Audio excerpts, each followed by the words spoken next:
Okay. We are at the 4-hour mark and have successfully done one quest.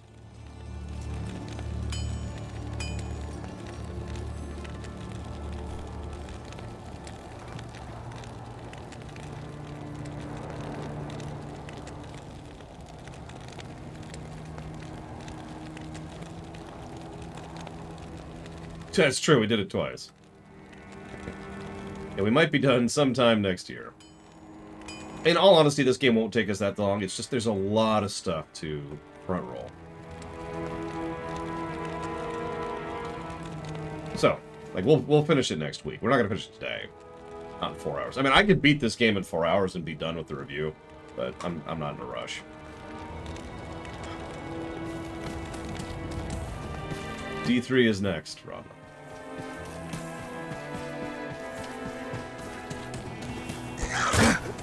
Well, that means attack, and that also means attack. Oh yeah, speaking of which. Builds. Right.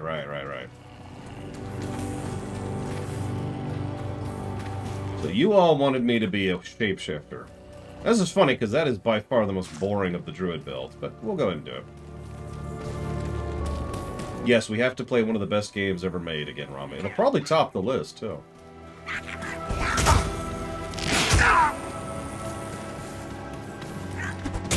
Yeah. I mean, we'll see, Walker. We'll see. Anyway, so we're gonna go ahead and go shapeshifting, because you voted for it. We do have one respec, if we decide we don't like it.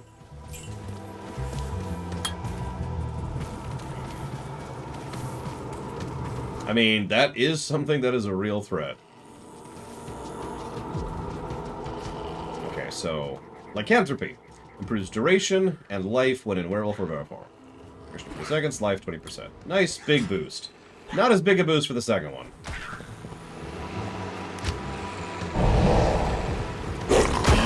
So, this is ultimately shapeshift gameplay in a nutshell.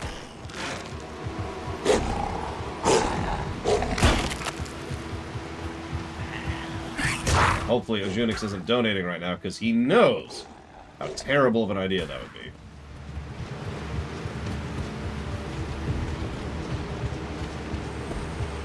I mean, it's the melee build, J. Palmer. Whoops.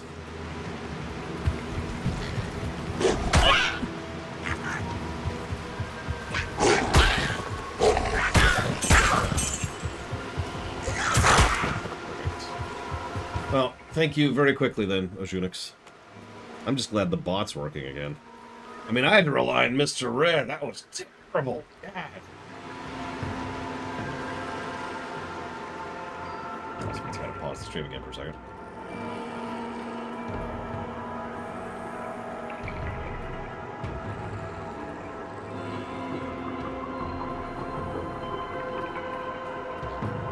So first, thank you, Ojunix. I'll put that towards Persona 4 Golden, Resident Evil Block, and the Dragon's Dogma. So, you know, I actually happen to have a shark here, if I can pull her up. There we go. Yeah, hang on, gotta be cautious.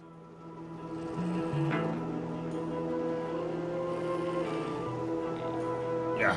Okay, back over here. Don't have a lot of room in here. Okay.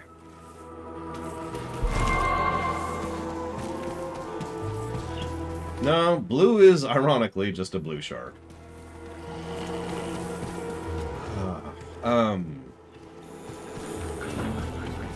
What do I call this game of... type of game? Two-person shooter? No, I don't call Diablo 2 a two-person shooter. No, that's one of my first sharks. I think that's my third shark. See you around, Ojunix.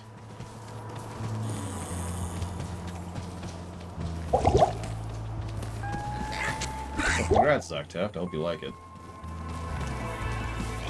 Well, a lot of gameplay in D2 is this. Just kind of running around looking for the edges. I mean, this still isn't a shooter, Rama, so I'm still not sure why you say that. Beware, the evil is strong ahead. Yeah, if you talk to her before you finish the Den of Evil, she's like, you shouldn't go here. I mean, it was better popping eggs. Oh, right. I forgot to do that. Hang on.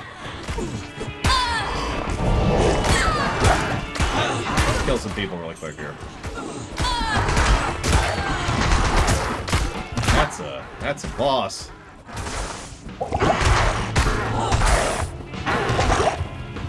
So, potions... Well, excuse me. Regular potions are not insta-fill in D2.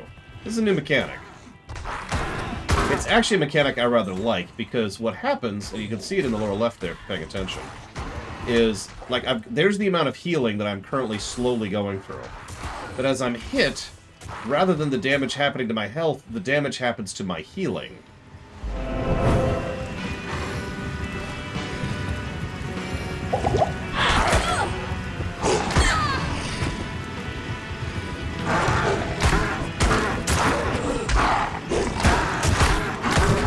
Playing D1 again. Ooh, cold touch, cold touch.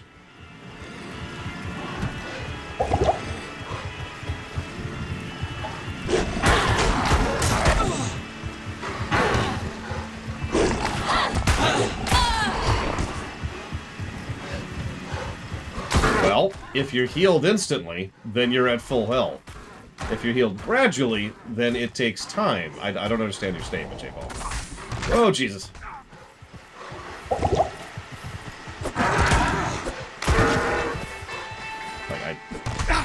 Unless you're asking why it matters, which is a very different question.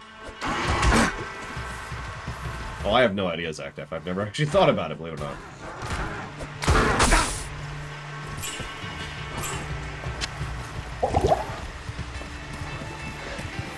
No, I don't have Creep Vine, because you guys voted for me to be melee instead of summon.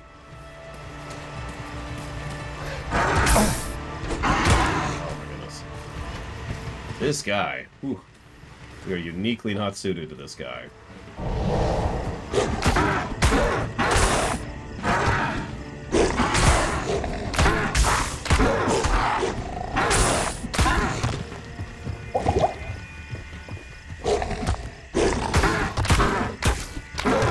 Aside from the obvious greater granularity of the gradual healing, it means two big differences. Jesus. First, it gives you a little bit more control over certain specific types of situations. And second, it makes the player have different valuation in instant potions, because there are instant potions as well. But let me put it to you this way. Remember I mentioned the rocket tag thing? So let's say that I have 80 health. And I'm like, alright, I got 80 health. Oh no, I'm at 2 health. I use a potion.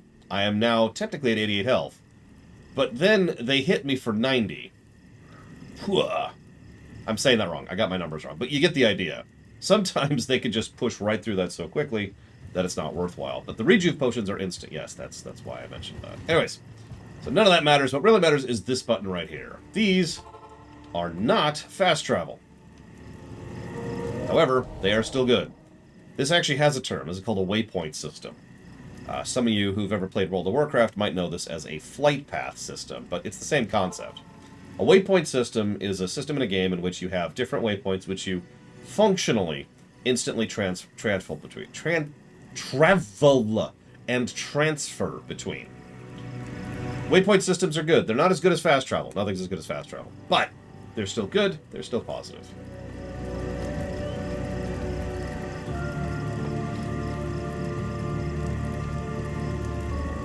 Okay, let's see what this shrine was. Oh, okay.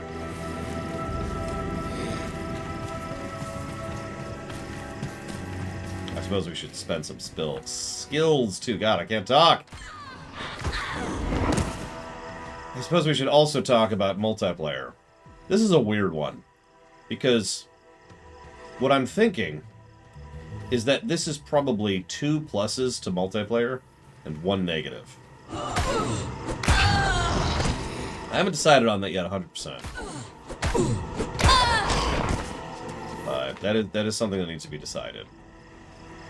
But right now, what do we got here?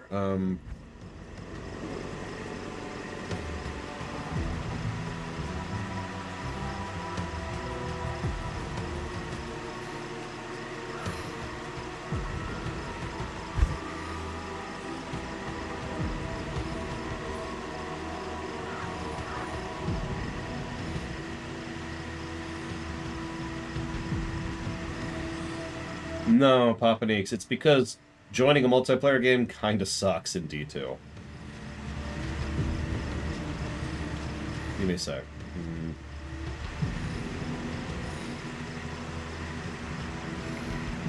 So that increases attack rating and attack speed. Not by a small amount, too.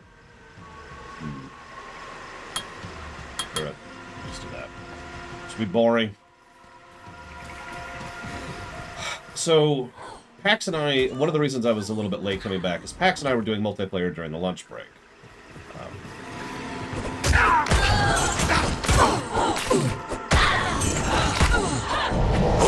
No reason to ever not be informed, so...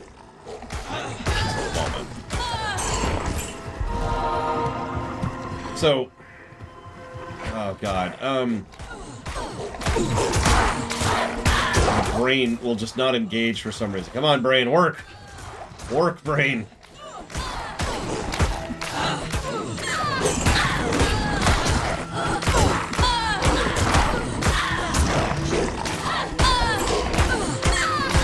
What? I'm awake, I'm awake. What? What'd I miss? What'd I miss? Okay. Okay, so... There is multiplayer. There is a degree of co-op going on, right? So that's cool. No wonder I'm so tired. But the other thing is, there's, what I usually refer to as campaign co-op.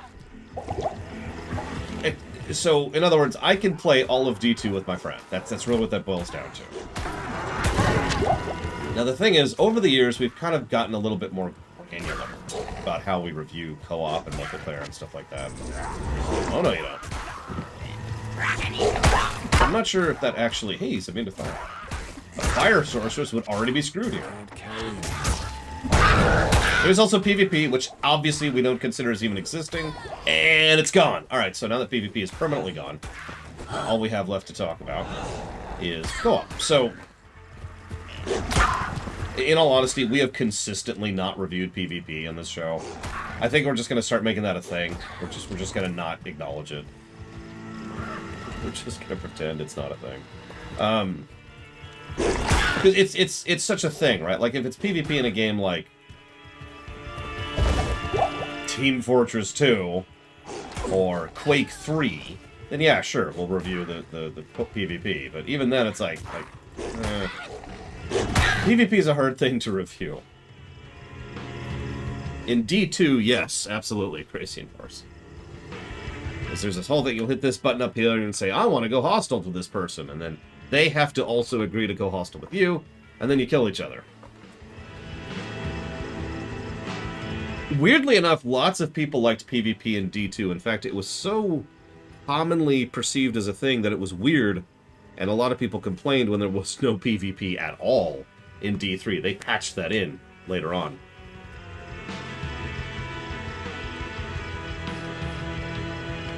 So here's the deal.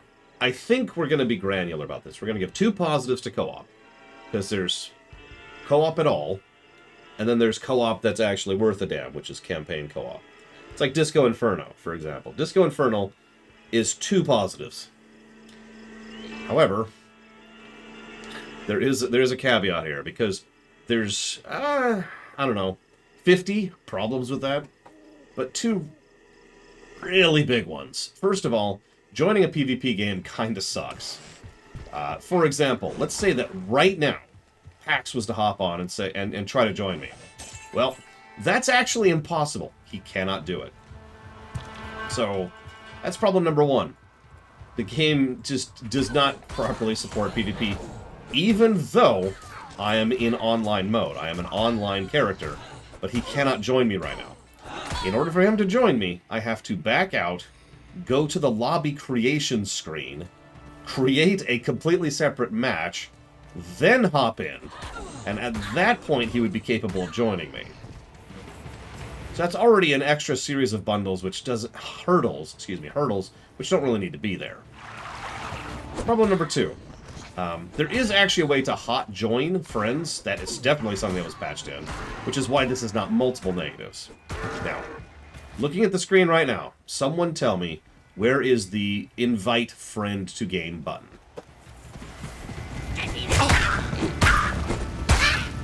before you ask, it is not a trick question. We didn't even find the button at first, but there is such a button. It does exist. So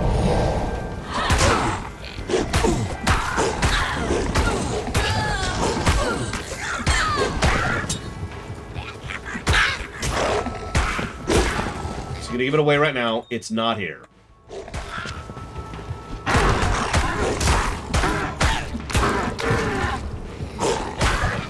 Hey, our first yellow. I can't carry anymore. Oh, that's a yellow too. Never mind, it's our second yellow. Let's get rid of that. Put this in, put this in. Right, back to killing.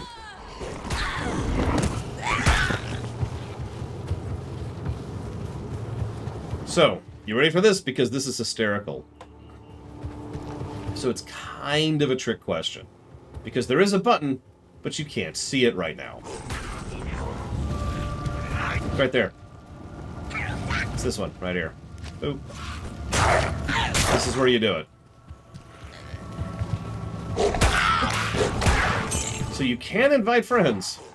Heaven help you. Because nothing indicates that anywhere. Which is a common problem in this game, I might point out.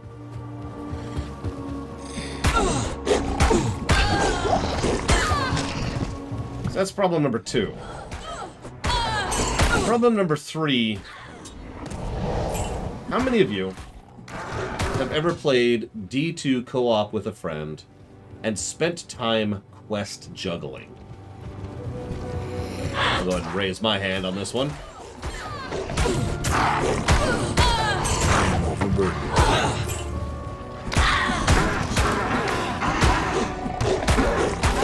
So here's the deal. D2 doesn't fully support co-op in the ways that some more modern games do. It's not like it doesn't support co-op.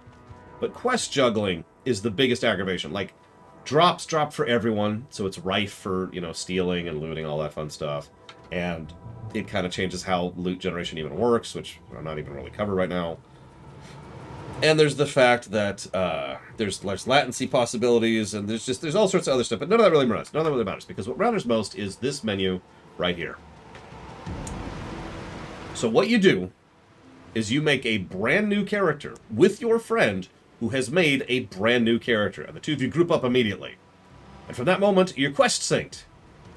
But you have to stay linked, because if one of you does a quest and the other one does not, you are screwed. Because you cannot do that quest in the match with them ever again. For example, and yes, this is still true because we literally just tested this. For example, let's say that I have already done the Den of Evil, and Pax has not. So, I host a game, he joins it, he cannot do the Den of Evil. Not with me, anyways. We need to be quest synced. And that applies to steps in a quest, not just the specific quest, too. Because if you two are a little offset in the steps in a quest, and there's something that, you know, he wants to see or I want to see in terms of either content or progression or story, well, it sucks to be them because you're not quest synced. You're 3 steps ahead of them on the quest, and that's now where they are. That was true in the original as well, and that is super true here as well. This is why I'm thinking positives, negative. That's my final answer.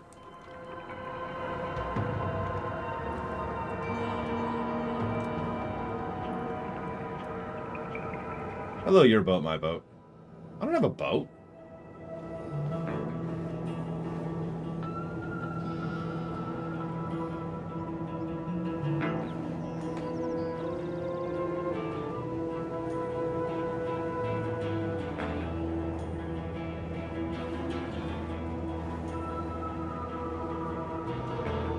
All of that sucks.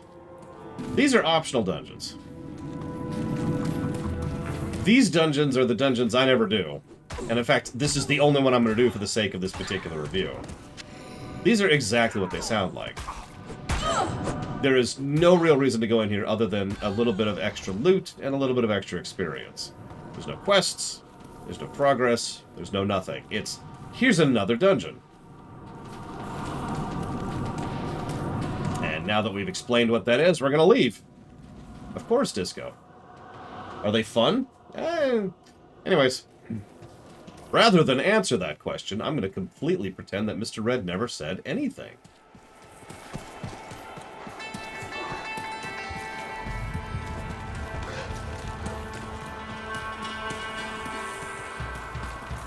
Planting the dead. How odd.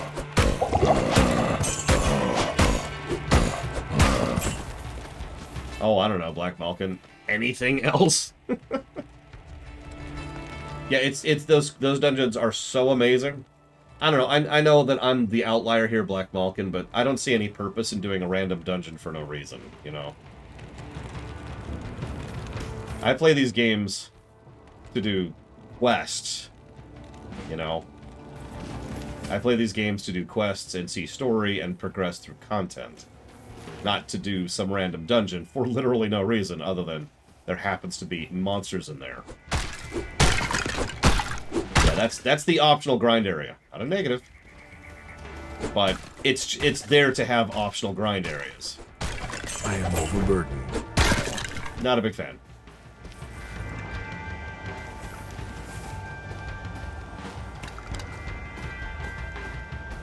So, I don't know why you repeated yourself, your boat, my boat. Oh, I see why. It's because the bot didn't catch the first one.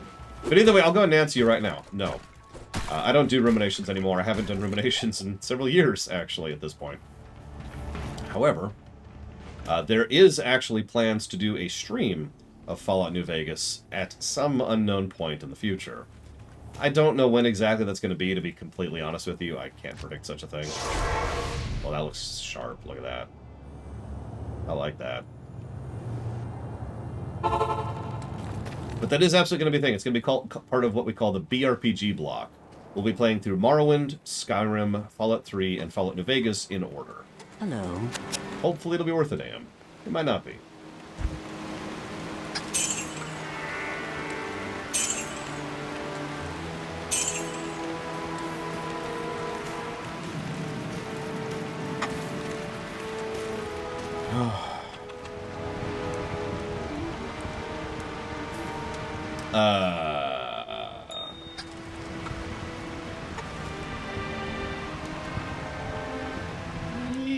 Yeah, actually, Rain 36. We've already reviewed Oblivion, J. Palmer. It's called the Oblivion line because we've already reviewed Oblivion. So.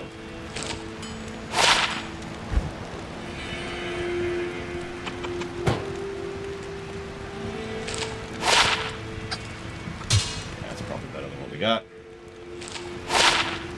It's definitely better than what we got. Early impressions, hugely impressed. It's mostly a fancy coat of paint, but it is a good coat of paint. Someone, and by someone I mean a lot of someones, put a lot of thought and effort into this. One thing, Pillars of Snow.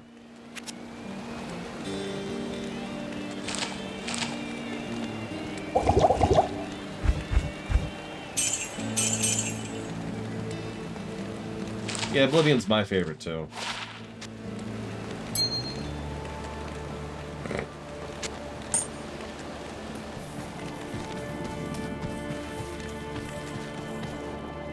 Yes, Disco. Sonic Adventure 1. You got it, Pillars of Snow.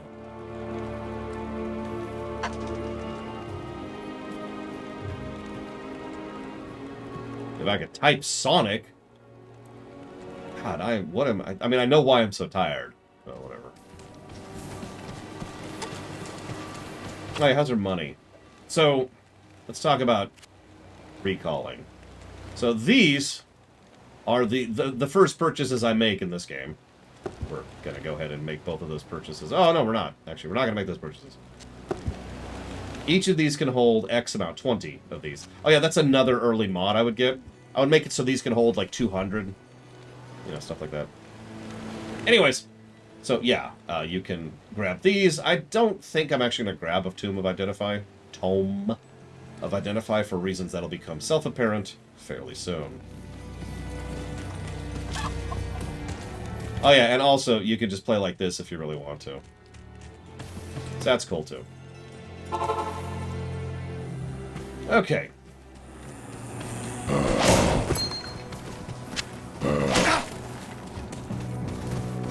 My army will destroy you.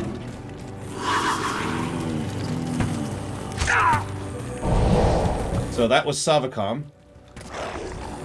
Or rather, this is the character Savacom voices. I hope she sees that on the VOD, because that's going to amuse me. I'm not joking. Savacom voices Blood Raven.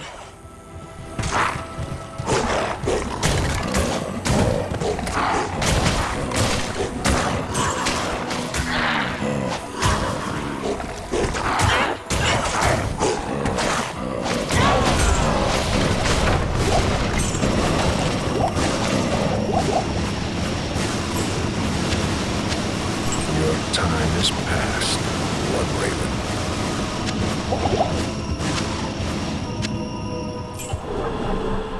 Correct, that is the Diablo 1 Rogue. Also, we've got an optional dungeon, which we're not doing. Just point them out as we go. The optional dungeon thing will matter a little bit more in Act 2. And there's an optional dungeon, which we're not doing.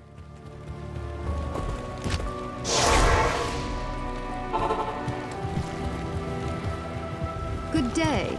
I can hardly believe that you've defeated Bloodraven. Though she was once my closest friend, I pray that her tortured spirit remains banished forever.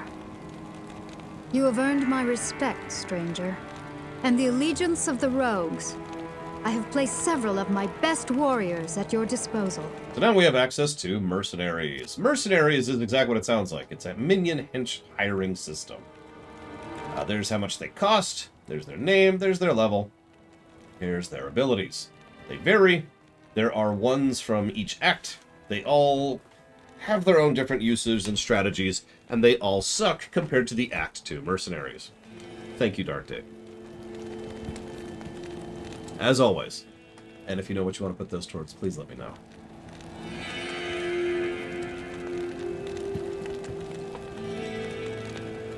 Yeah, you want a pet? You got a pet.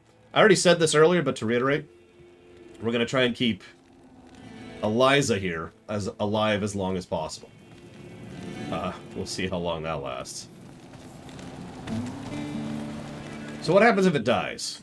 Well, Greetings. you go here, and there will be a button somewhere to say, please resurrect this minion, and it will cost you money. Now, early on, that's nothing.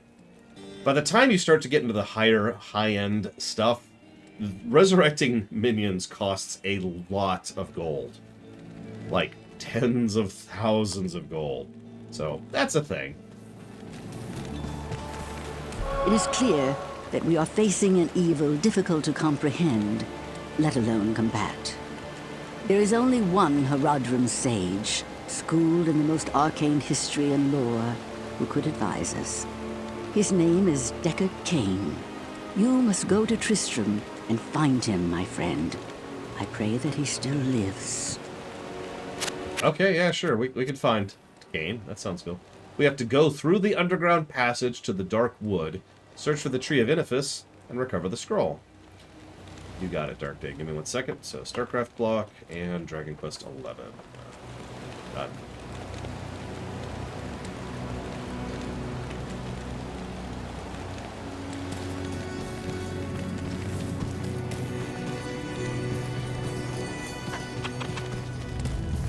Check something real quick.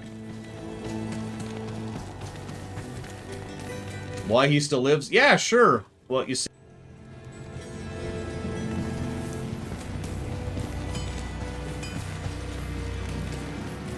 Then the chickens got involved, and honestly, if you've ever seen a chicken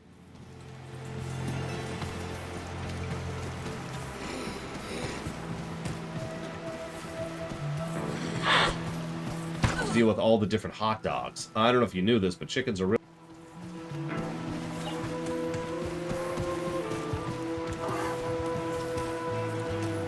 have actually relish, you're screwed. And that's why Deckard lived.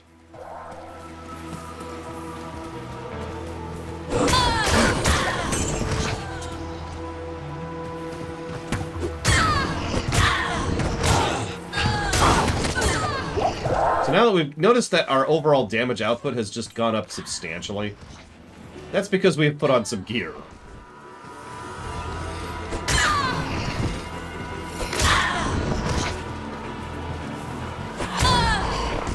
Sorry, Blade. I don't know what it is. It's just weird. I'll try to replace the mic, you know. Make it a donation incentive. Donate $23 million. I'll replace the mic. Yeah, I ran out of relish, and that's why Deckard Cain lived. Sorry, Deckard. The companion AI is surprisingly good in this game. Like, I have actually already answered that question because someone was asking, whoops, I have the wrong spell equipped. Someone was asking if it was better than a D1, and the stupid freaking gosh darn golems, and yes, the answer is correct.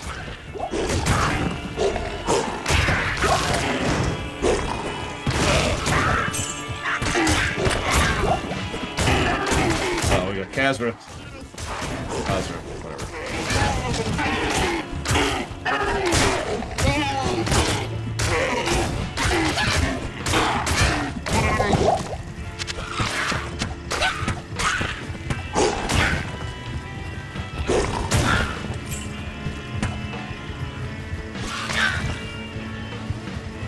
I mean, y'all voted for me to be a werewolf, so a werewolf I shall be.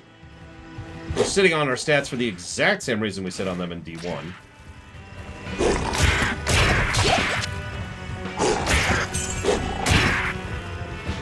Nope, she's still there.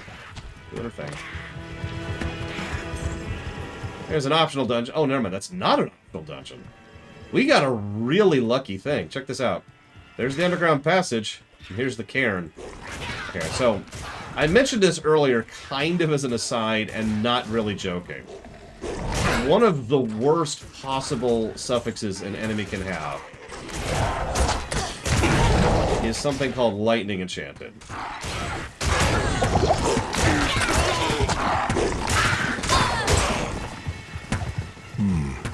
Such stones are common back home. And that's why.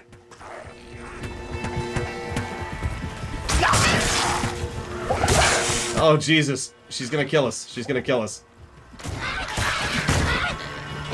We got this. We got this.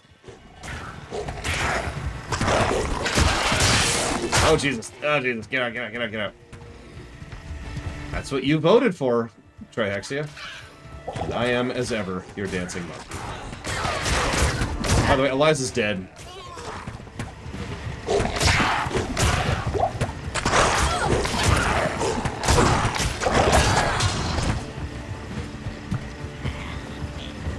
So.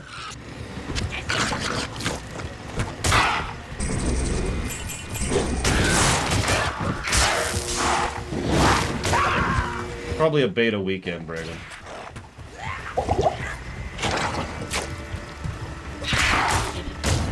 Spawners! New enemy type. It spawns other enemies. Spawners suck. Especially since the enemies spawners spawn don't give you jack.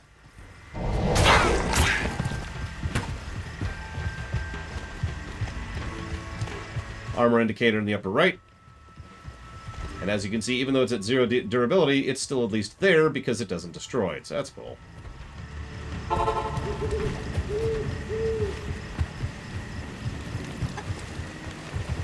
Good evening.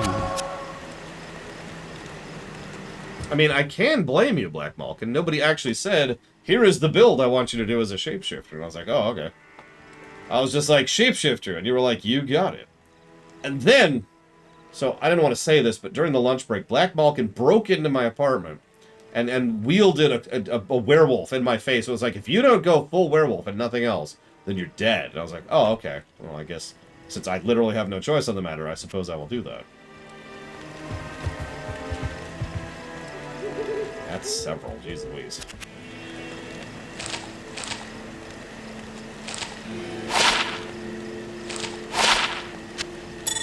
Any jewelry is better than no jewelry, so we'll just take several of these.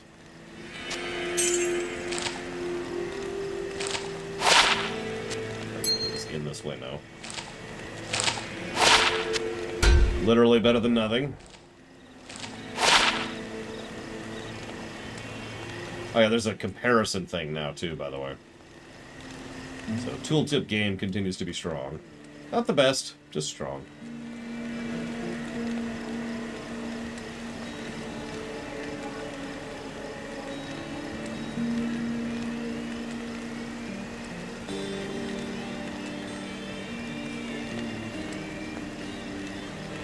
You know, that's an interesting point. It could be argued that one of the reasons Druid is problematic is because if you focus on a tree, it's apparently bad? Question mark? And I'm saying that with a question mark. Because that's news to me. I'm curious how you would know that, because in every other spec, it's better if you focus on a tree, with a couple of exceptions.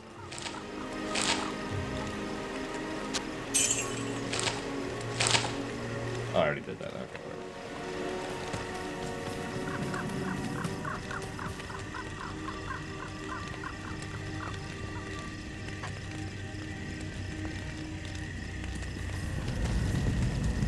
Yeah, no kidding, Von Falkenstein. You have a loot game, you better have a comparison thing. Which they do.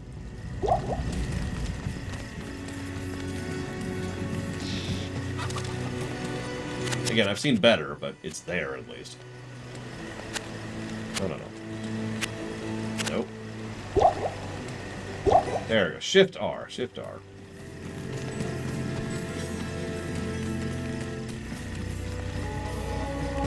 By the way, did you notice? Because I didn't notice until I was doing the multiplayer thing.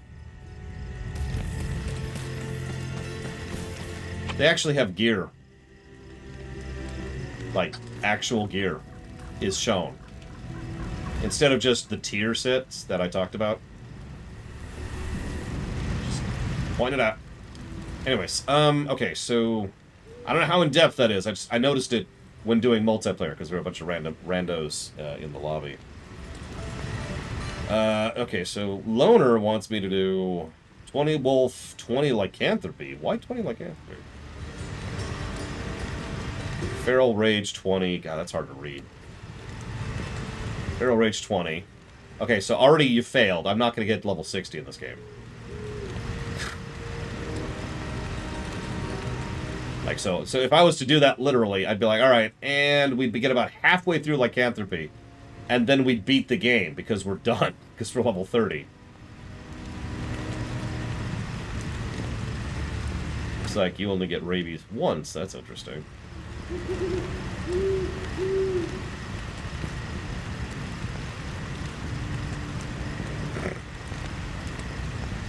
Thought about it, Loner. Thought about it. Heart of the Wolverine? Oh, there it is. That's way down there.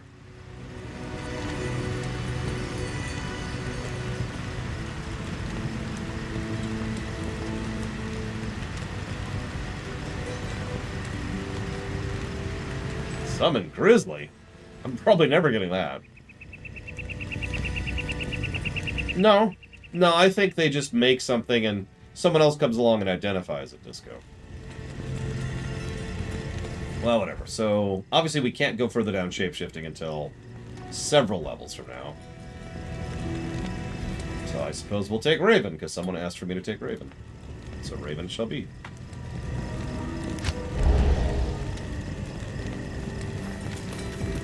Oh, yeah, they're playing Minecraft, exactly. I should hotkey these. Oh yeah, someone was talking about the hotkey skill thing. I never found that. I don't know where that is.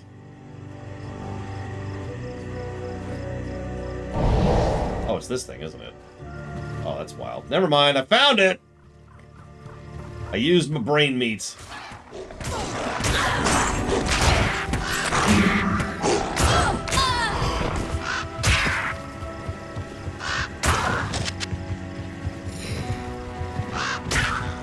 Sorry, Trihexia. Loner has spoken. Loner's word is law. I don't think so, Dark Day. I think the main detriment of being transformed is there's a lot of abilities you can't use while you're transformed. So it's kind of a committal buff thing, right?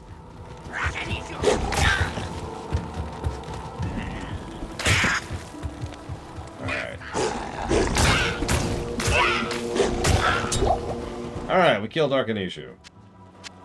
Not too shabby, actually.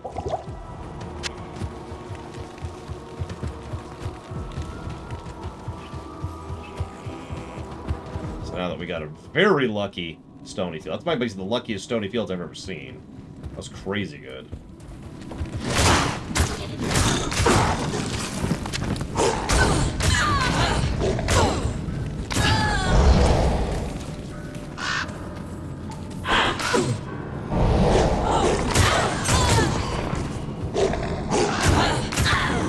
You could cast Armageddon while transformed. That's funny.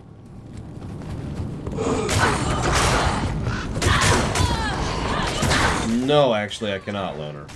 I'm afraid I don't know anything about Diablo, so I can't speak to such a thing.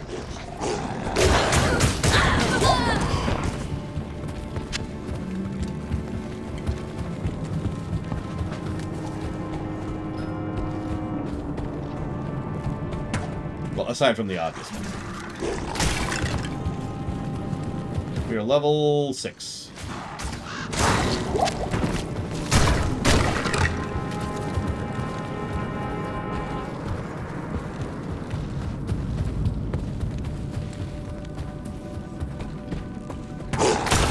Well, in fairness, the wolf used to look a little different. Well, it looks like it was also on its front paws. So, never mind. That's my favorite type of food, Mr. Red. Edible.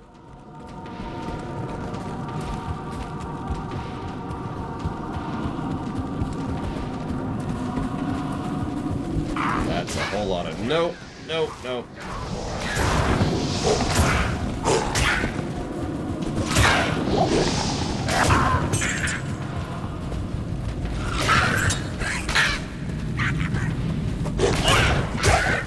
DRM... We've never given a negative for something having DRM before. Unless it well, no, we've never done that. Let's just start with that sentence.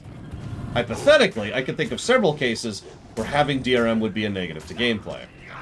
Like, for example, when it demonstrably gets in the way of gameplay. Yeah, you can just play like this if you want to, Lulamas. Just... I can't carry anymore. I was saying, I don't think we've actually reviewed a De Novo game. If we have, I have somehow not been aware of it. Which is possible. Hiring, Justin.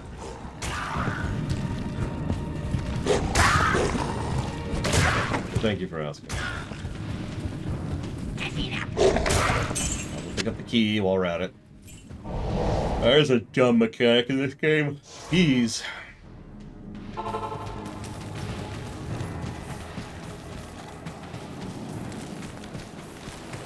Yes?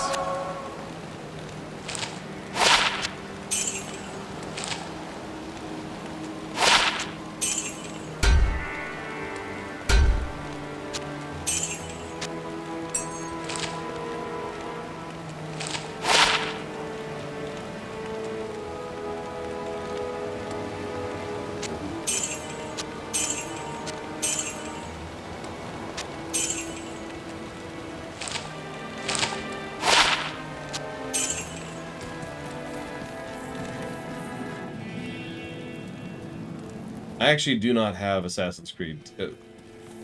We haven't reviewed Assassin's Creed 2. I also don't have the CD of it. I own it on Steam. That being said, that sure sounds like a DRM that would get a negative. We have streamed it, but we've never reviewed it.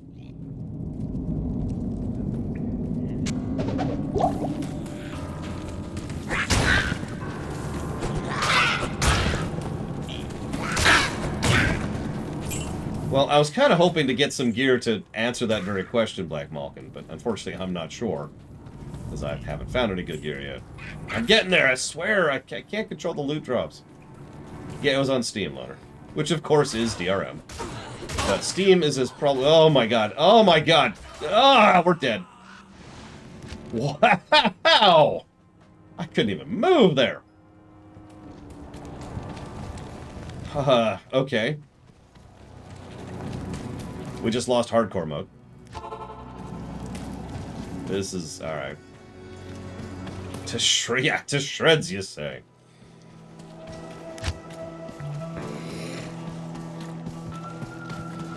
What was I saying? Oh yeah, DRM. I'm not getting distracted. You're distracting. So I can't really think of a DRM situation. Words. God, I am really tired. What the crap? I mean, I know what happened. And I need to just pause the game and go fix it. So what I need to do is I need to exercise to get my blood level up, to get my oxygen up so I can wake up. Because that's the problem I'm having. I'm going the wrong way. That's the other problem I'm having. So, I can think of a hypothetical situation in which DRM would be a negative to the game, but the rule we've had for a long time is that if it's not actually in the game, then we don't consider it as existing. It's the same reason we don't consider manuals. It's the same reason we don't consider whether or not a company is a garbage fire like Ubisoft. We just consider the game. So the only game that we have... we've reviewed a few online-only games, but most of those are MMOs. And I don't think we've actually reviewed an online-only game like that's a single-player game. I feel like there might be one that I'm not thinking of. But in general, I can't think of any examples off the top of my head. So, Diablo 3 will be one of the first games we give a negative to DRM for. And we are going to. It is going to be a thing. There will be a negative to Diablo 3. Yeah, of course, Fun Falkenstein. It's okay, you can hot swap in and out of D3, unlike D2, which is a colossal pain. Packs will probably be popping in periodically during D3 just for fun, too. So, be warned on that. There's actually two negatives I plan to give multiplayer in D3. One is the fact that it's always online. And the other... Where's my corpse?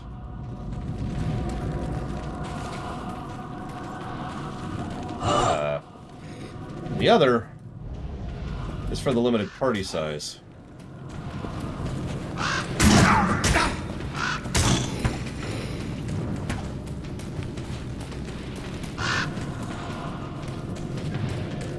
Oh, that's right, I was on floor 2, wasn't I? Jeez Louise, I was much further than I thought.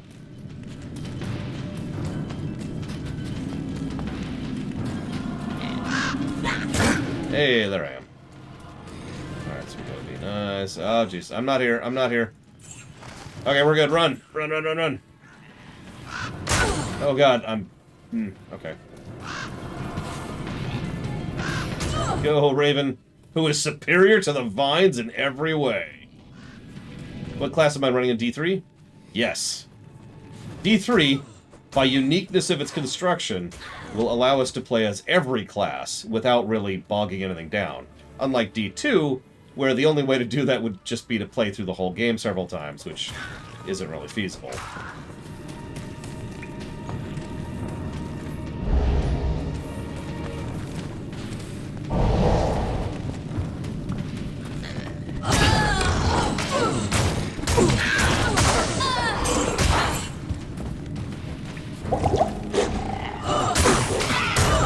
Old enchanters.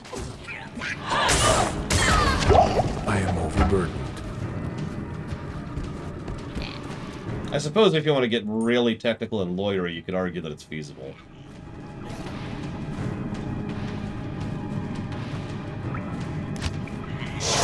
I, of course, have no such desire.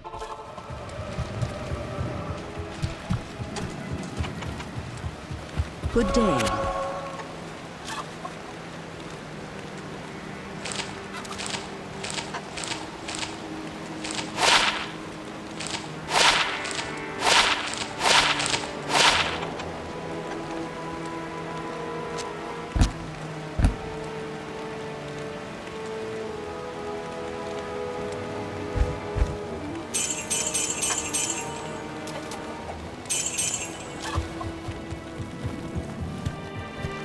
Because it's certainly possible, right? Lol, Dark Day. It's very possible to just run through D2. What is that, 7 times or something like that? But then there's feasible, and then there's reasonable. And I would argue that's not feasible. And obviously it's not reasonable. Everybody knows it's not reasonable.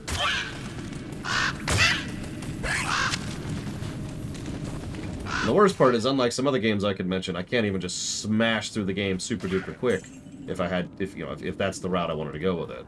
Because some games are either so quick or so short or so smooth or have difficulty options or whatever, where you can just smash through the whole game in like, an hour or 2 or 3 and just and you're done. Cool. Moving on. D2 is not one of those games. Especially given the random nature of it. So you notice we got a very good stony field earlier. I have spent literal hours of my life, cumulative, looking for stuff on the stony field before.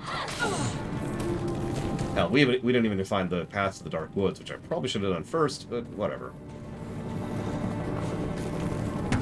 This is actually our first big, what do we call this?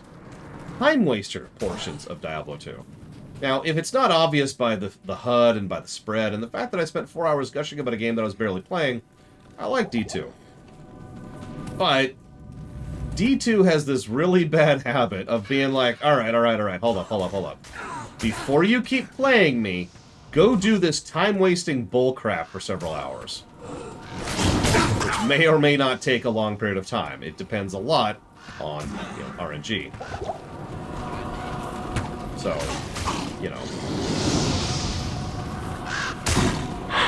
I don't know what that means, Disco. If you feel like elaborating, you are more than welcome to. Yeah, I thought several of the devs moved on to Torchlight. Which is funny, because Torchlight 1 was a good game, and Torchlight 2 was okay. This is a fine pickle we're in. This is probably going to be another death, so what we're going to do is we're going to prep.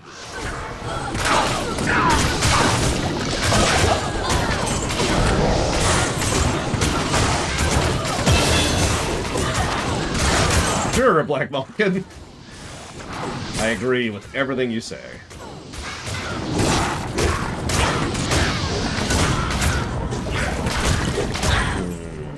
Well, check-in systems are certainly irritating. That's an interesting question. Is a check-in system a negative? Yes. Yes, I think a check-in system is definitely negative. However, unlike D3, I think we'll only give that one negative. Negative to gameplay, check-in system. So anyways, yeah, that level saved me right there, if you were paying attention. I don't know what category to put that under.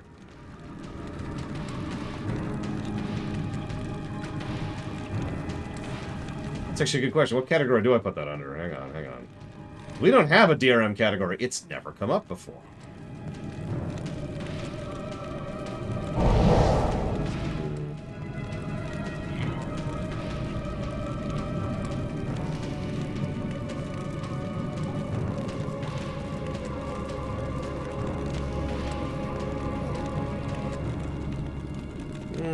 So we have a category which we use for stuff out of game. We call it launch and microtransactions. I'm just going to add DRM to that list. DRM.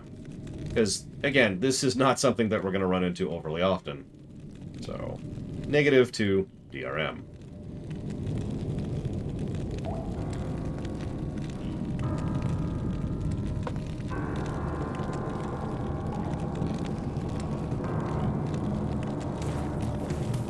Oh, I guess I lived.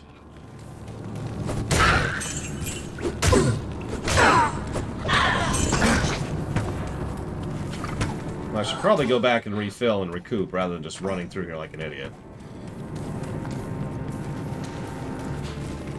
I guess.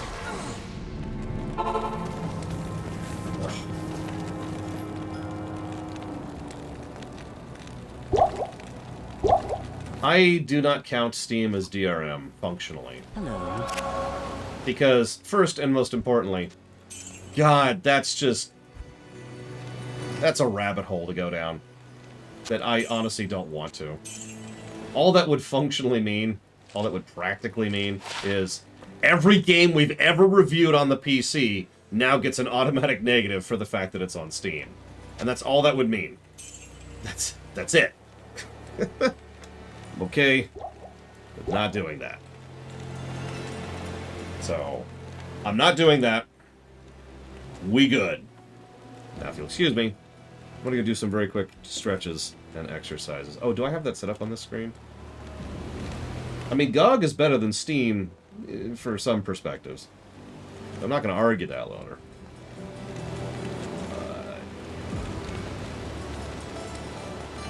That's actually another thing. It wouldn't be every Steam game we covered. That's actually worse, because we'd have to account for games that don't need Steam to play, like say Assassin's Creed, and then we'd have to count games that are on GOG, and then there's older PC games, and then there's this game which is on Battle.net, and it's just it would be such a colossal chore for no reason other than to literally give a negative for Steam.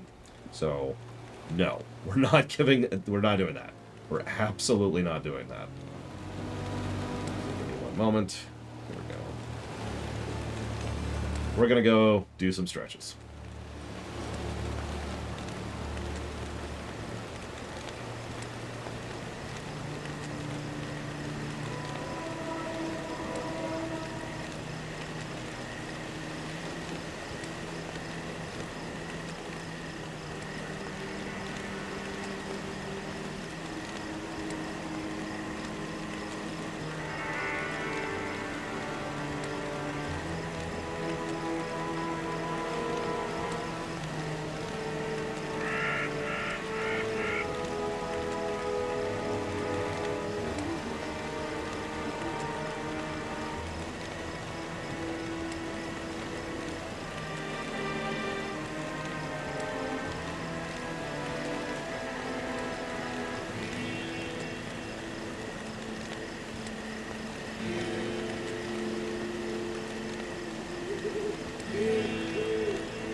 Notice I haven't even heard the sound effect I've been listening for yet. There's a very distinct sound effect for most of the item drops, and there's one in particular I usually like to listen for. I bet you can name which one without me even telling you it. It's actually two that would qualify here.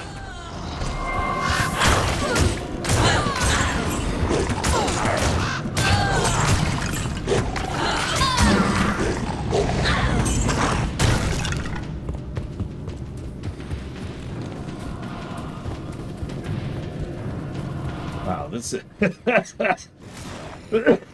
In total contrast to Stony Fields, we're having a pretty crappy underground passage so far. This is more the luck I was expecting. Apparently we can summon the ravens while we're in a wolf form. But no, there's actually two. One is the sound of a rune word. It's very unique. Or unique's the wrong word. It's very distinct. You can always hear a rune word, because it sounds like someone scraping stone against stone. The other one is the sound of skulls. G. Cormos got it.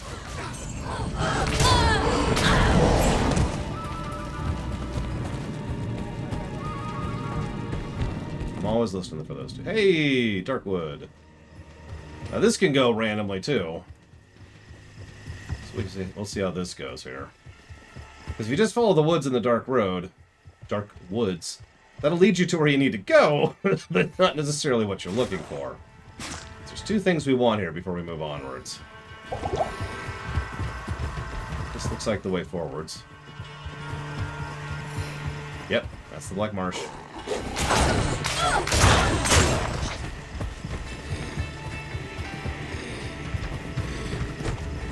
Wandering through, all of a sudden someone in chat says, WP!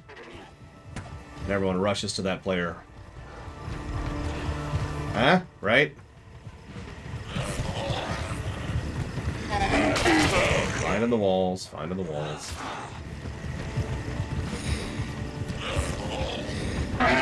Well, normally I'd say hopefully you've been doing okay, Disco, but honestly, hey, there's the tower. Lately, everything has sucked everywhere. So I'm going to say I hope you've been doing as well as you possibly can be. That's about where we're at, I think.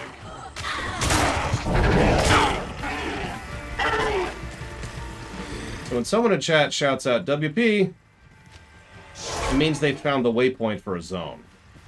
And either everyone, rushes to them, or everyone goes to town to use their TP to get to the WP.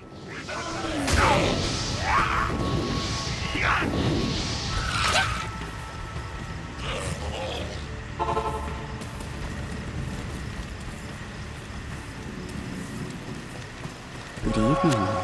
Since finding those is a thing. I think it's either of those.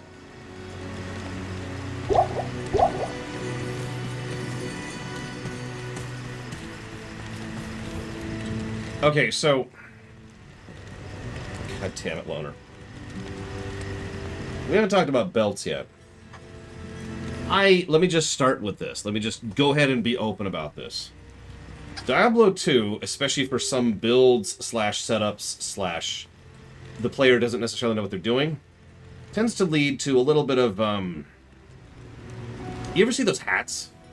Where you got, it's like a can of beer and a can of beer and there's straws that just go straight to you. And you just sit there and you just sip directly with the hat. That, but with potions. That's Diablo 2, or at least it can be Diablo 2. That's your survival methodology. Slurp, slurp, slurp the potions down. Now, I don't care for that in general, but the reason I really don't like that is because all of that is dependent on one piece of gear, your belt. The better belt you have, this is hard to show, there we go, there you go. The more potion slots you have. And with more potion slots, well, then you have more potions you can chug. So, one of the first things I usually do, and I'll probably do it in this very playthrough, is the second I hit Act 4, I'm going to go talk to a vendor, buy a garbage plate belt, so I can have the maximum possible amount of potions. Because I need those potions.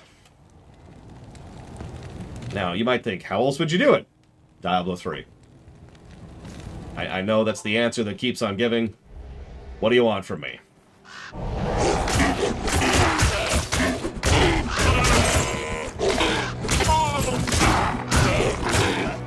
We still don't have a waypoint out here, so if we die out here without a teleport, it's going to be a long trip. We're going to be smart and drop a TP early. Then we're going to go out and fight our way through, because there was a lead over here somewhere. Oh yeah, I should probably talk about the significance of the move, the force move button, I think is what they call it. I always think of it as push to move, but that's kind of inaccurate, because of course you're pressing a button to move. So, in the game, the way the game is played is you got the mouse, which of course you can't see, but it's there, trust me. And you click on a spot, and you go to that spot. Speaking of which, the pathfinding's a lot better in D2 than in D1. But, I mean, I should hope so.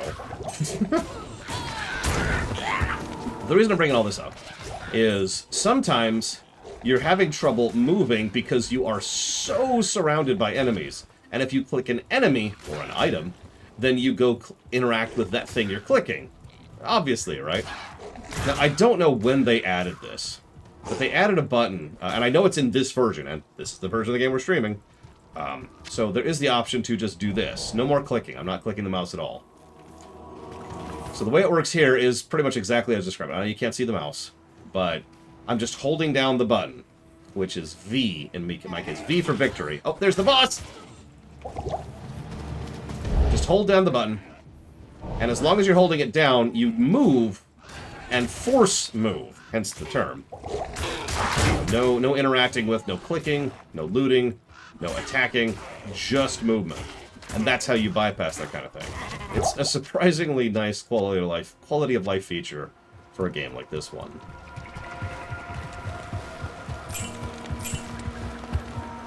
In D3, especially on the harder stuff, I would consider it mandatory. Because D3 likes to really swarm you. Like just, you like 10 enemies? Well, here's 100.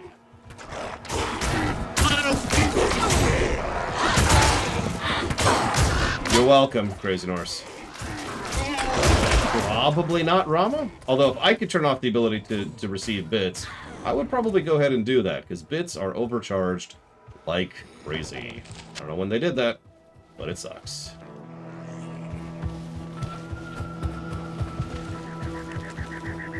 So, now we're going to backtrack a little bit.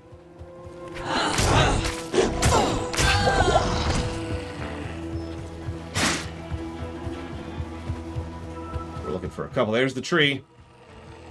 So that's actually one of the main things we're looking for.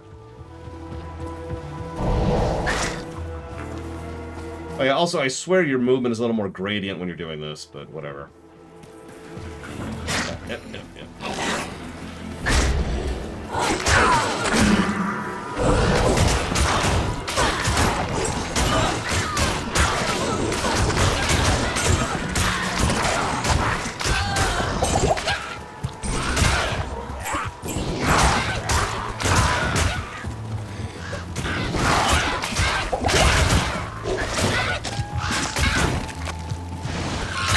Hey, Geludo, give me 1 second, please. I can't actually pause this game.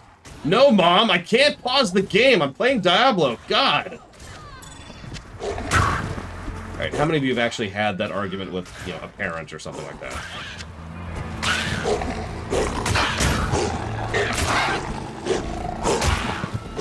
For me, that was a while ago. Asheron's Call. One of my original MMOs. Not the first, but it was a while ago. I had to then stop and explain to my mother why I couldn't pause the game. Her reaction was basically, well, that's silly. They should let you pause that. And I'm like... Not how that works, Mother.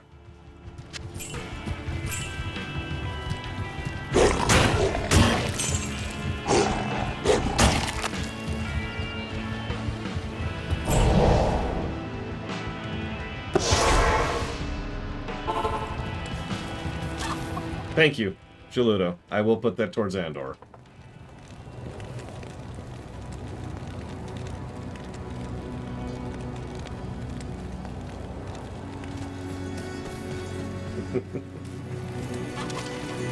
Greetings. Oh, nice. Plus 5% magic items is whatever. Plus 1 light radius is whatever. Plus 10 attack rating. Yeah, I'll take that.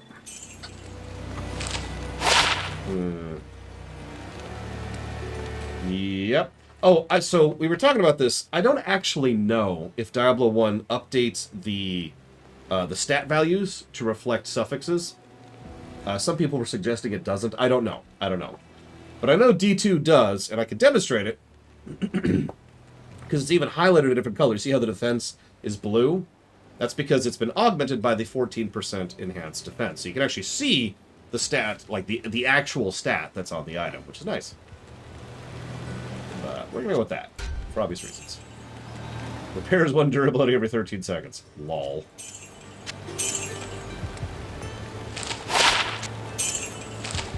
Alright. I have a couple of scrolls over here. That. Okay, back into it.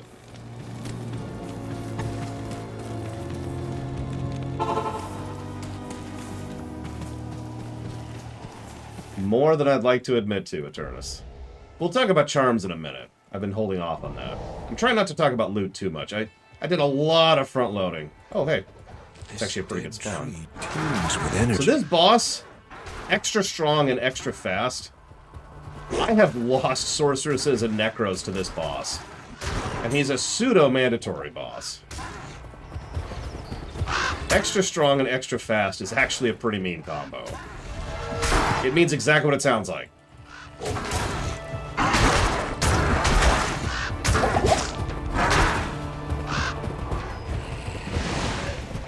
Yeah, these guys are actually much. I think we're just gonna bail. We have barely scratched that guy's skin, so we're out. We're out. Peace. Oh god, they're still following us. Okay. Actually, we separated them.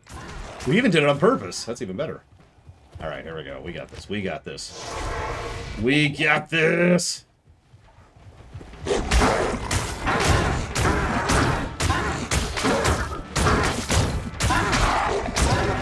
Booyaka.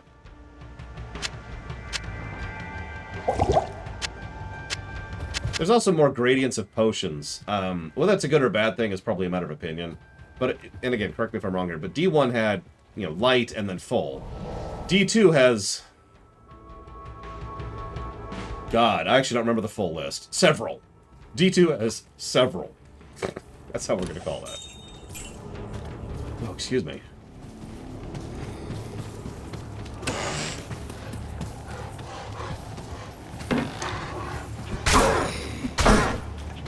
Well, I don't mind the gradient potions. I still think there's a better system because I've played D3. But you know what I really don't like? We'll demonstrate it almost guaranteed at some point, but I'm going to tell you about it right now while it's fresh in my mind. At some point in this game, we're going to die, and we're going to have a nice belt. And all those extra potions in the slots that are up top, well, those slots don't exist anymore because those slots were on the belt, which we just dropped on our corpse.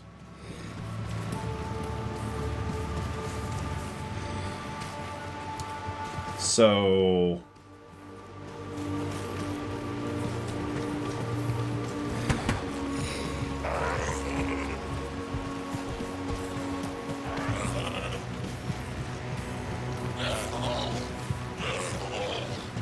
oh my god, where is this damn thing? I just want to find the waypoint. This is a weird black marsh. Like, we found the tower instantly.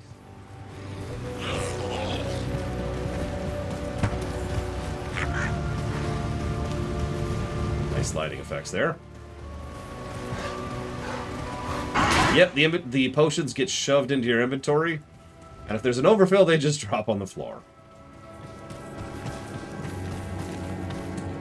There's the hole. There's an optional dungeon. Which we won't be doing. Ah! There it is. Jesus, this is way out here. Look at this. We didn't get the stony field either. Whoops. Alright, whatever. Let's refill really quick. Ah, very good. I have translated the runes on this scroll.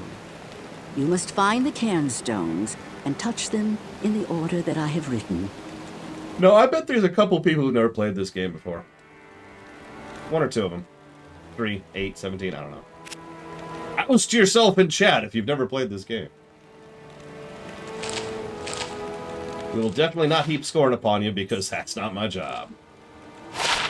Ooh, that's not shabby.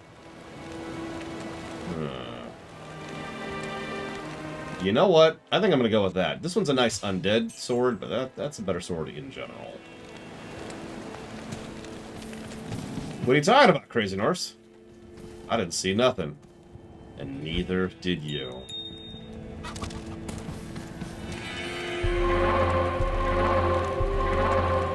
This is randomized, but it's actually worse than that. You actually cannot interact with the stones until you've reached a certain point in the quest. I actually forget the exact point of the quest, and all I remember is that it's not where I thought it was. Because I learned when I was looking into speedrunning this game. By the way, speedrunning D2 is a trip, let me tell you. It's one of the most RNG speedruns I've ever seen, and I've seen speedruns of Pokemon. Anyways, but you, there's a certain point of the quest where you can just be like, no, I'm good. And, zip right through it. And just start doing what I'm about to show you. Wait, I'm going the wrong way. I need to go to the Stony Fields. Come on, wake up, Laura, wake up. You did your stretches, boy. What's your problem? Okay, for no reason, we're going to go back to this for a minute. No reason. Don't mind me. Don't mind me. Hey, Gnas.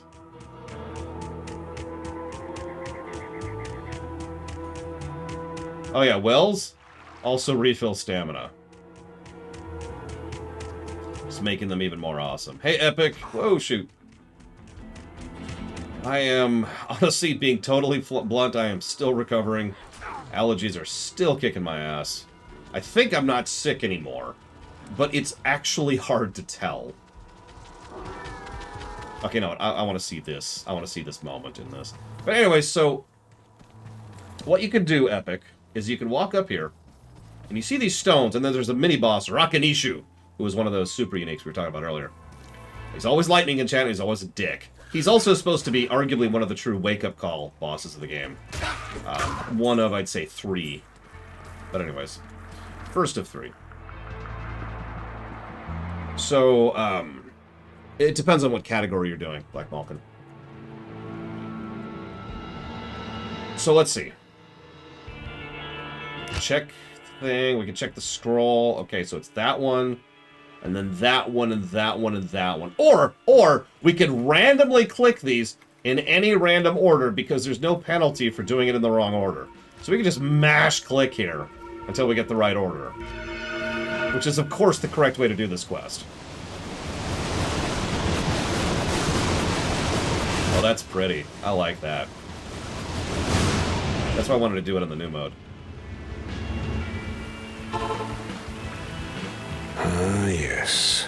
Ruins. The fate of all cities.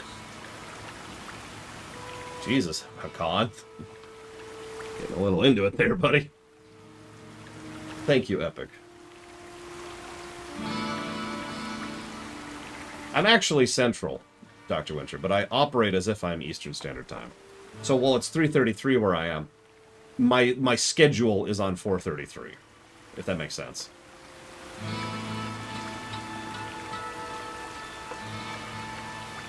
So that's going towards the Yakuza Kiwami 2, Patchwalker, and the Zelda block. Oh my god, he would totally join... God, screw DST so hard.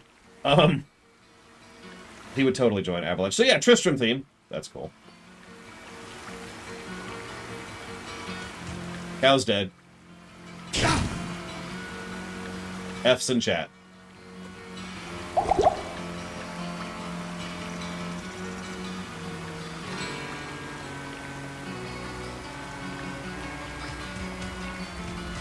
So it's a little different than when we left it.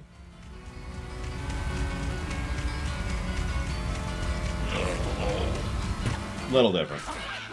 The cathedral is kind of a little bit worse off.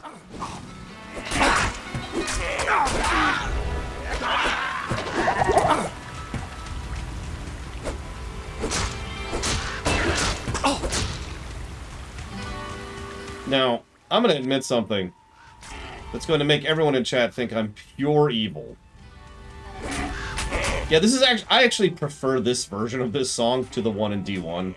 It's almost entirely because of how they stretched it out and extended it. And plus, I think he did a good job with the riff.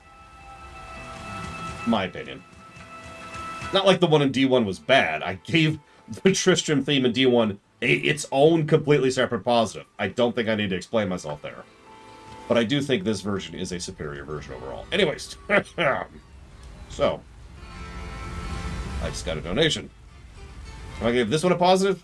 Probably not. It's a terrible song, and I hate it. Like, God, I don't know why anybody likes this terrible, wonderful music. Thank you, Walker.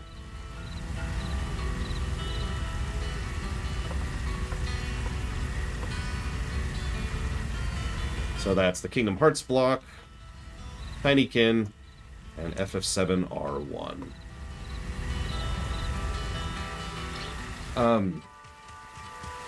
Real talk, I do like this song, but not sure if its limited application qualifies.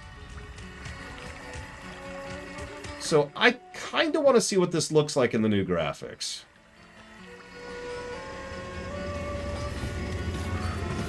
Oh, wow.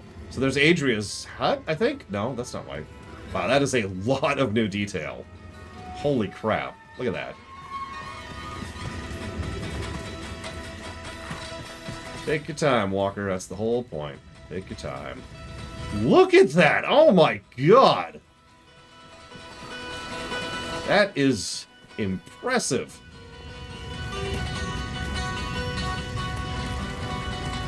Like, look, it actually looks like the cathedral instead of, you know, a random wall, just like every other wall in the game.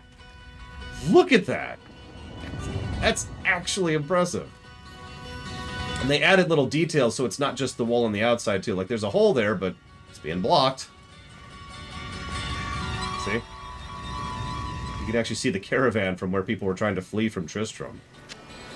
Yeah, there's a reason I bang on so much about the difference between a remaster and a good remaster. Even a good remaster is mostly just a polishing job, but there's a lot of difference good polish that can make. I think I said that right. Yeah, it might not be Von Falkenstein, even though it's in the exact correct position. You're lying to me! Time to kill Von Falkenstein. Boats from when they were trying to flee.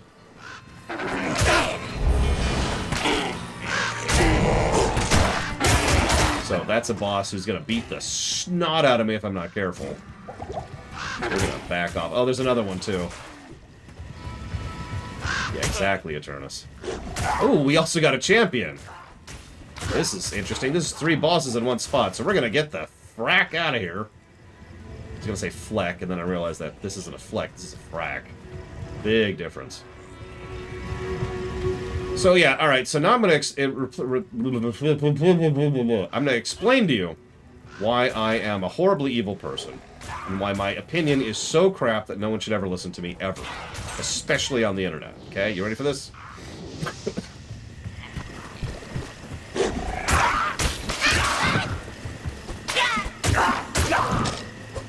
When I first got to this section, I felt so little that I didn't even properly remember who most of these people were.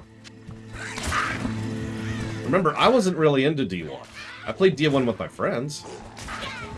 That was kind of it. The story never caught me. The plot was kind of eh. I was mostly just hanging out with my friends. So coming back to Tristram here, which is supposed to be a big moment, just didn't do anything for me. It wasn't until years later that I went back with the advantage of hindsight and having actually dug into the lore a lot more because of 2, that I was like, oh! Oh, God! And that was roughly my reaction once I finally processed what I was looking at here. Because, yeah. Listen, Authorita. If I ever stop sucking and actually start being something other than worthless, I'll let you know. Until that day.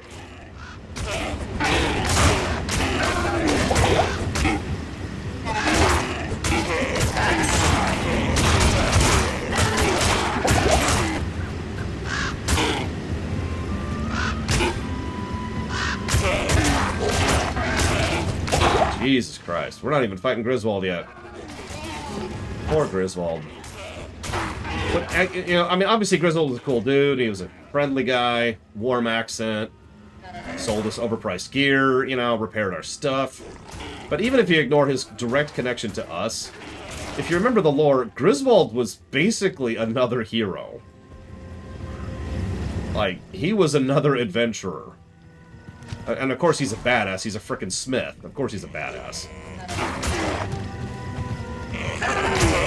And it says something to just see him belittled to what we're about to see. We'll see it at some point, because right now I'm currently getting my ass kicked by a bunch of Khazra.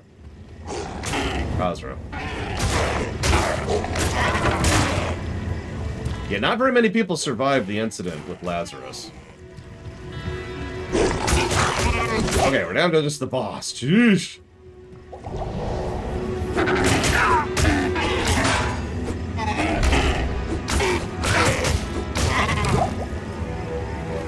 Charcy von Falkenstein.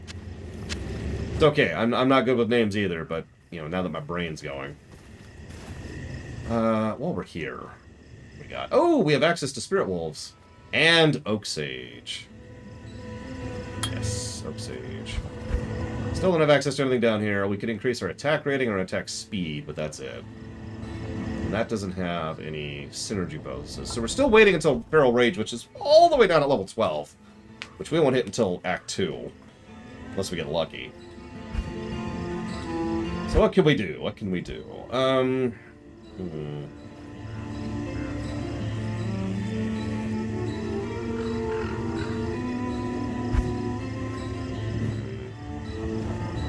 Yeah, I noticed that, Black Malkin. I'm not sure why they did it that way. Especially since it's right there where it should be in 4x3 mode. Oh, we're definitely staying Wolf. I mean, Bear's neat, but Bear's tank. Wolf is kill. We're here to kill, yo.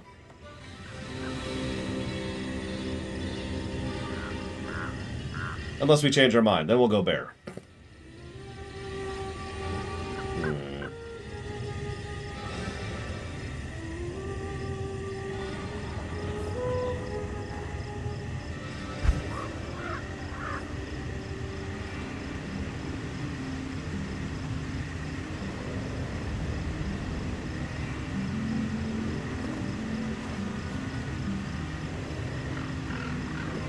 Look, Eternus! Yeah, we can always respec once. We're gonna have to save that bullet. What I'm planning to do, I'll just go and tell you right now, what I'm planning to do is probably sometime in maybe Act 3-ish. Depending on when and how we feel about shapeshifting, we're gonna go and just switch over to this tab and just try this out for a while. It's okay, I would never burn a book, Crazy Norse. I'd burn people all the time, but books? Uh-uh.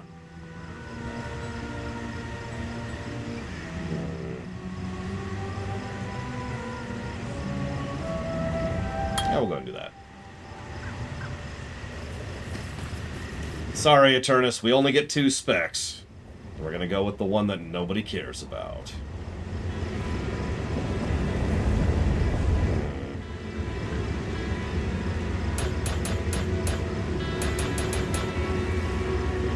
Raise some base stats there while we're here. Okay. Hey, Griswold. Or Griswold.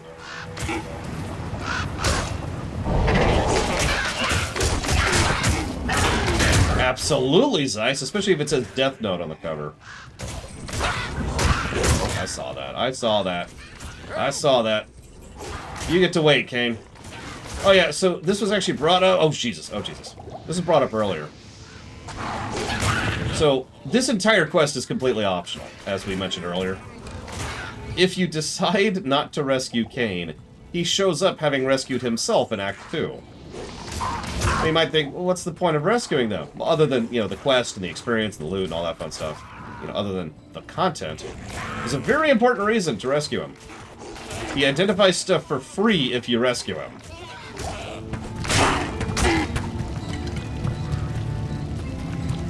Zeiss, no. You realize I'm going to return that, right?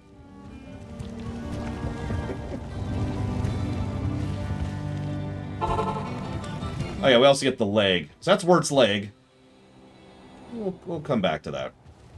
Yeah, you can not rescue Cain, and he rescues himself. Which I always found hysterical, the idea that Cain rescues himself. Picture that. Mentally picture that for a second. Like, what transpires for Cain to rescue himself?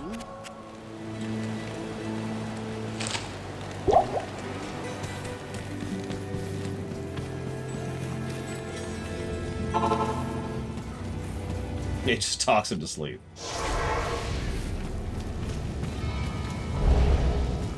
Give me a second, I'll come back to it, Black Malkin. I actually plan to look at the stash, because I know it's different. There's our other champion. Oh god, a champion and Griswold at the same time. Nope, nope, nope, nope, nope, nope, nope, nope, nope, nope. The one benefit of Griswold is he is nice and slow. Oh my god!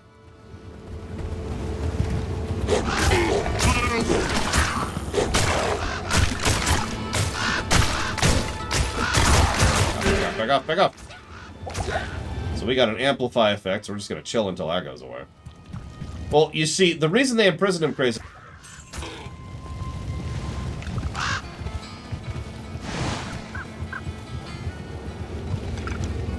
But it's okay, because they kept all the relish, so they're good.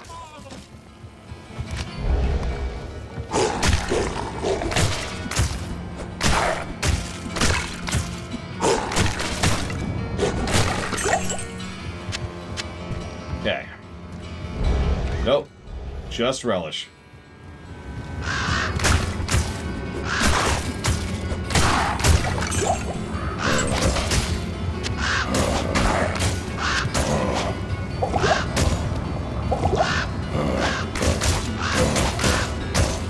Sorry, Griswold. If you had sold me that sword, you remember that sword that was like 12 grand? You remember that thing? If he'd sold me that sword, you wanted to charge me an arm and a leg for it. Now you're dead.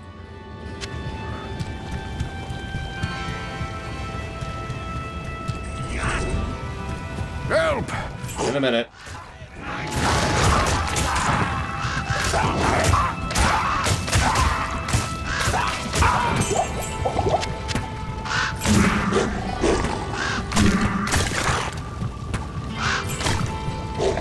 I mean, that's true. I was actually leaning that way too, Black Malkin. That's the really funny part.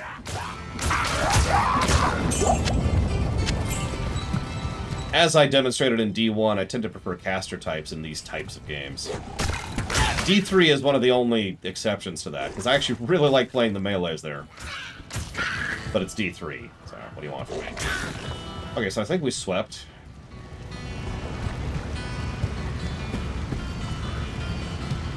Looks nice. Help! What's up? Alright, so, before I let you out, we need to have a chat, okay?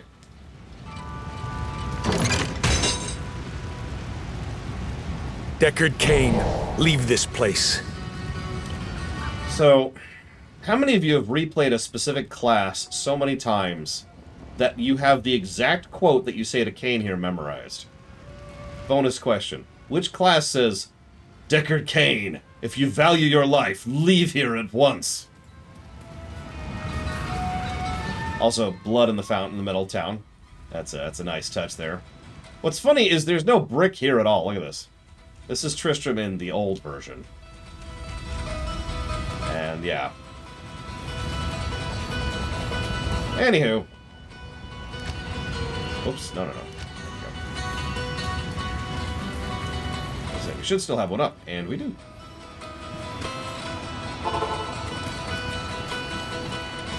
As a token of my gratitude, I will identify items for you at no charge.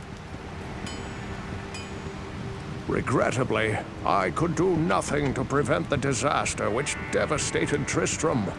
It would appear that our greatest fears have come to pass. Diablo, the Lord of Terror, has once again been set loose upon the world. As you know, some time ago, Diablo was slain beneath Tristram, and when our hero emerged triumphant from the labyrinth beneath town, we held a grand celebration that lasted several days. Yet, as the weeks passed, our hero became increasingly aloof. He kept his distance from the rest of the townsfolk and seemed to lapse into a dark, brooding depression. He had a gem in his forehead, too. Perhaps his ordeal had been so disturbing that he simply could not put it out of his mind. The hero seemed more tormented every passing day.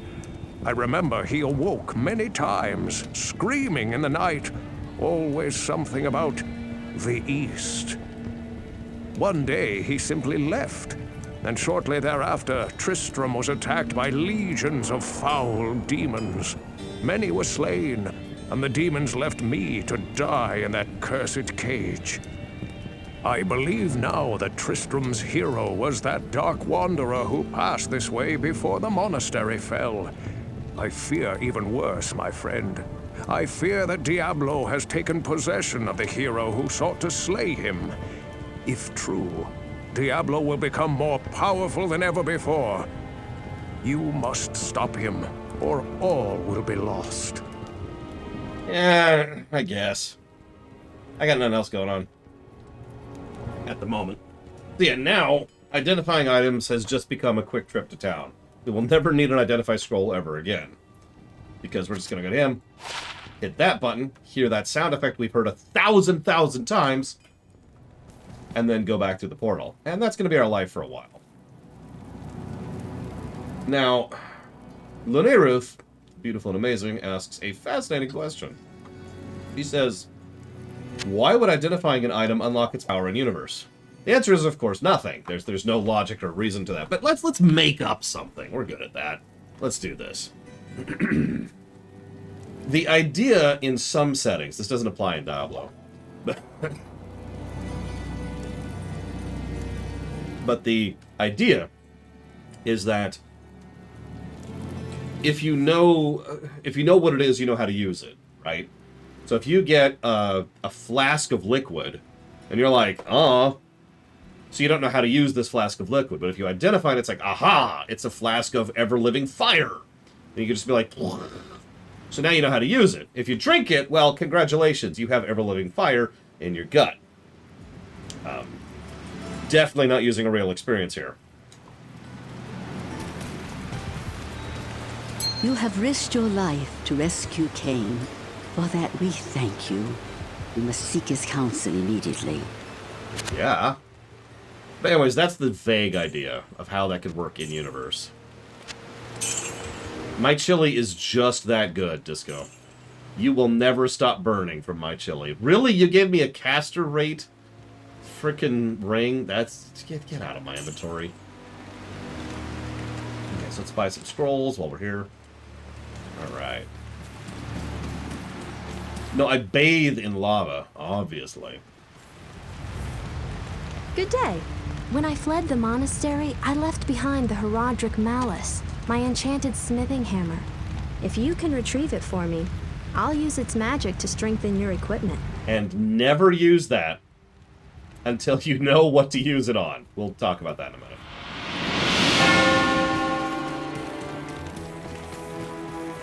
Because that's one of the funniest quests. It's a quest in Act 1 that can give you some of the best gear in the game. Stash. So we have 3 non-ladder shared. So this is shared storage, shared banking. And this is our stash. And that, I feel like, is bigger than it used to be. Like, obviously, I don't know, hang on, let's actually do this really quick. Let's pull up a picture of how this used to be. stash. No, I get your point. I do. Lunaruth. It's just... There is no in-universe explanation, so I made one up for you. Yeah, that's what I thought. That is definitely bigger than it used to be. It used to be 246 by 2468. So it used to be 6 by 8. And now it's,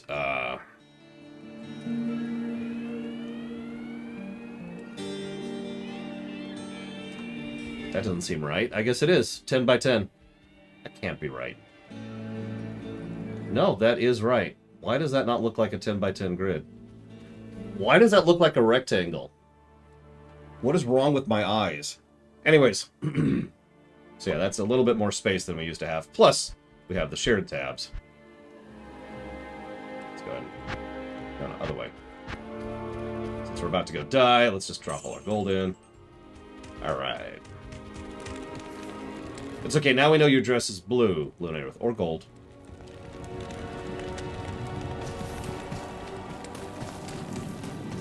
Yeah, I think you're right. Anyways. So, because we're here to do all quests, as much of the content as is feasible, reasonable, possible.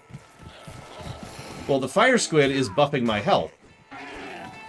You don't like health, Crazy Horse? Have I ever completed an equipment set in this game? No. Let me preface that a little bit. Have I ever completed an equipment set in this game without cheating? Again, no. So into the tower, which of course means going down, because what else would it mean? I can smell where this tower was abandoned. Yeah, no kidding. Ugh. Oh yeah, blood everywhere. Look at all that blood. See all that blood on the ground? Just blood everywhere.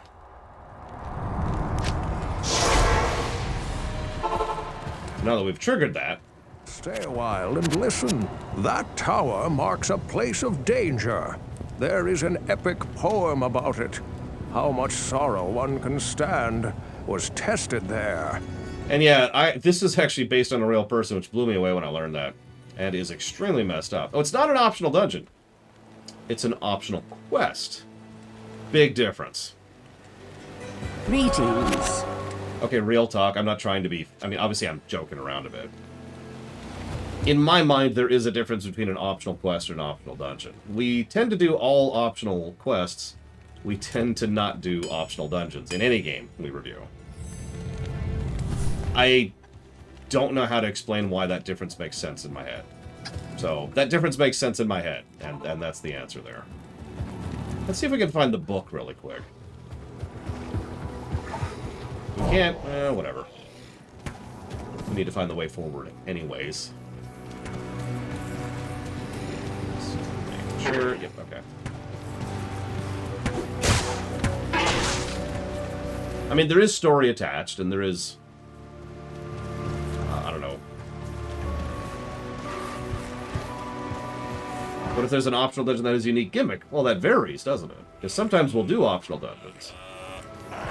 In fact, I can actually point to a game we reviewed just last year where we did a lot of optional dungeons. Final Fantasy XIV. We, in fact, did all of them.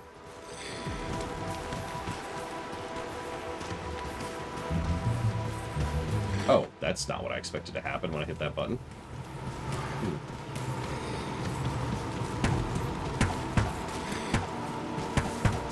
Also, while we're on the subject, Tor and STO. And we'll be doing that in WoW, obviously, as well. We will not be doing that in Guild Wars 2 because I'm not suicidal.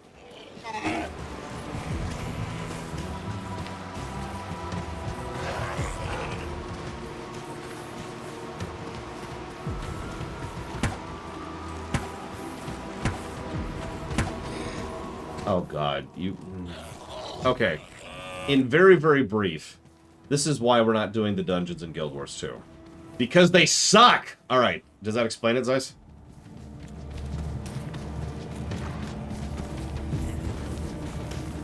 Oh, it's in Stonyfield? Oh, whatever. We'll come back to it. Or rather, we may not. Because we never found that one. Oh, that's bad.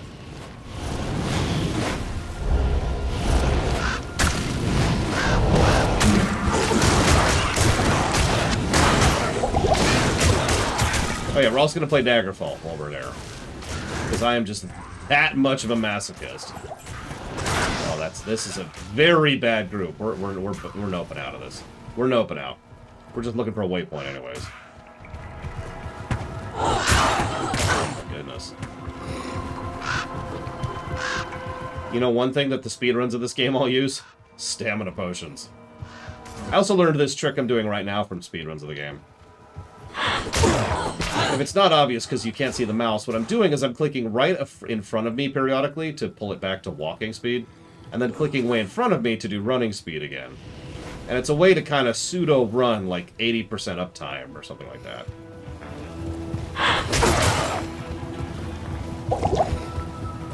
Anyways, I'm getting a little off topic. So, Guild Wars 2.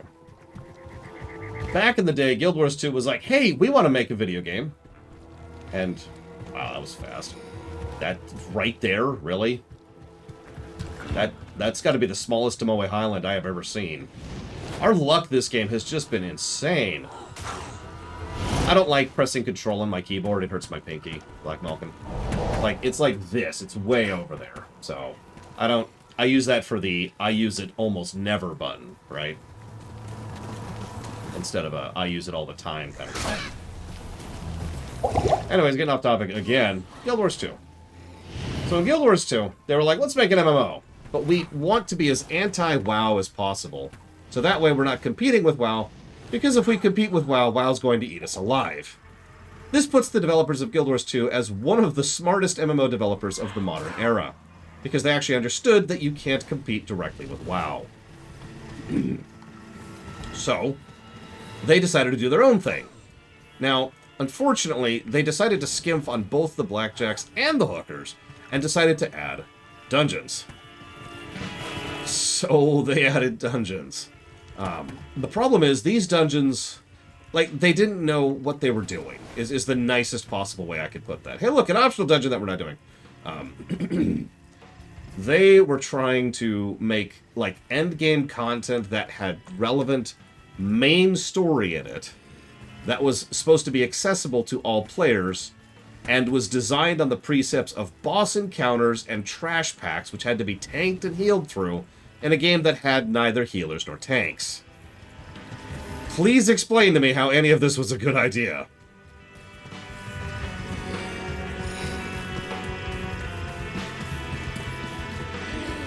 So, dungeons in Guild Wars 2 were so bad, and this isn't just my opinion, that they abandoned them. There are only dungeons in vanilla. They completely abandoned the concept and started doing other things in the future, including rifts, and like Dragon Strike missions in general, all sorts of other stuff they've done. But they abandoned dungeons completely. And for good reason. They were crap.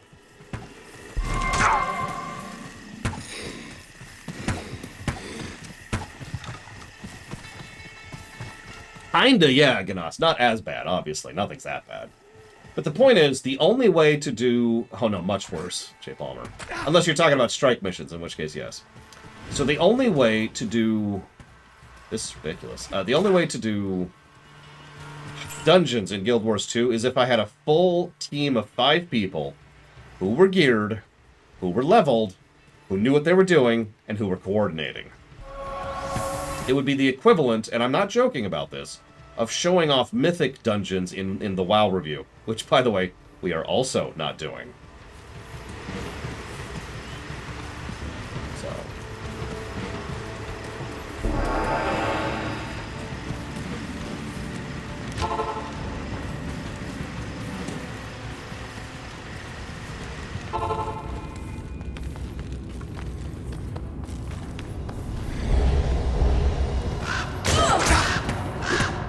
I mean, that's why I play this game, Black Dolphin. Isn't that why other people play this game?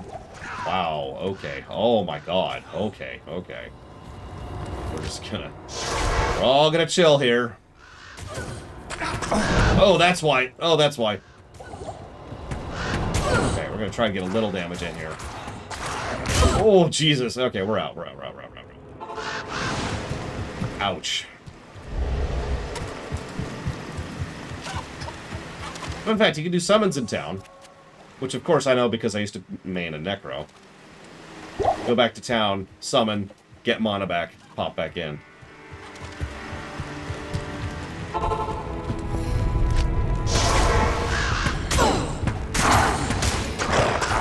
Worst possible positioning, but whatever.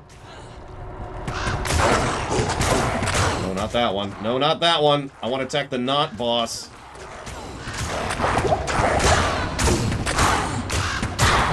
Okay. Now, we just kind of back off for a second, let our potion kick in. Just gonna chill here for a minute. Everything's cool.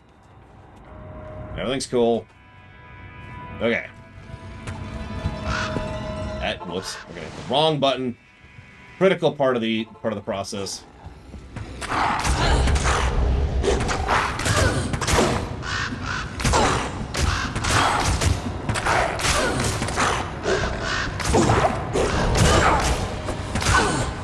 And all joking aside, I cannot be the only person who's played D2 who derives entirely too much enjoyment from actually filling out the map.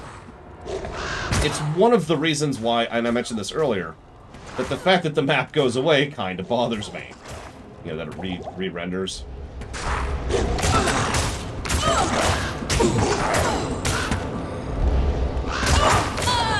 There we go.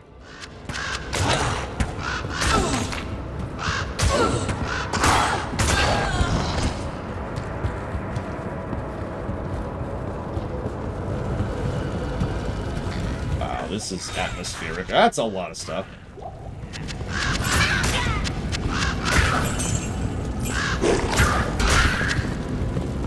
I am, in fact, a werewolf, Mac. Ow. There are some levels in this game which are very annoying to fill out. I would agree with that.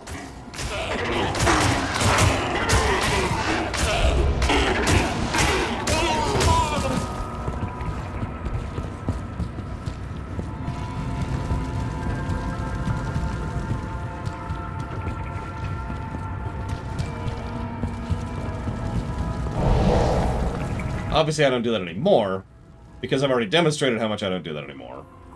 Like, literally, I'm already at that point. Curious werewolf in any fictional setting. That probably belongs in World of Darkness. I don't know which or what, but that's probably the answer to that question. By the way, we still haven't spent much in the way of skill points, too. And by skill points, I mean these things, attribute points. We'll spend them at some point. We'll get there, we'll get there.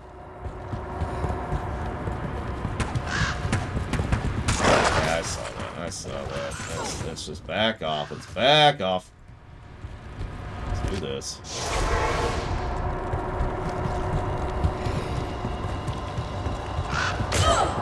Lol, Bug Wolfenstein. Oh, Jesus. Oh, Jesus. Okay. How is our to hit? 87%. That's actually not bad. However, they will hit us 69% of the time, so... Not super great. Whoa, whoa, whoa.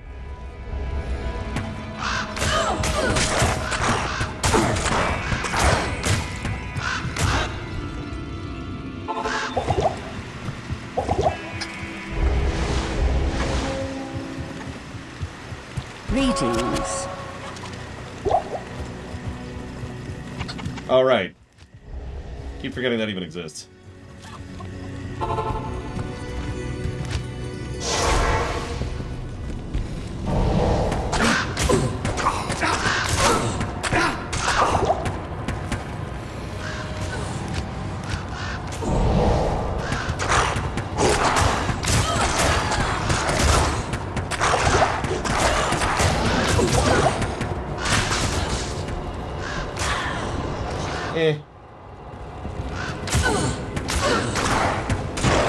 Oh my goodness. Okay.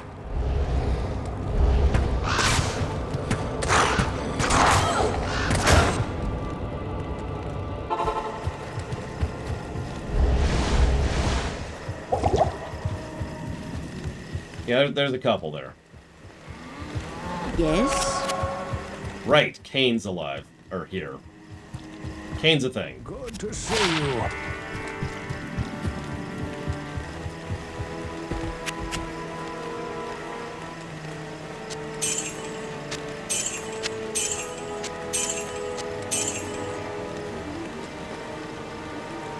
Well, that's... effectively a non-difference. I'm already almost at the first loot snob point. You get to them pretty fast in this game. You get to them much faster in D3. Alright.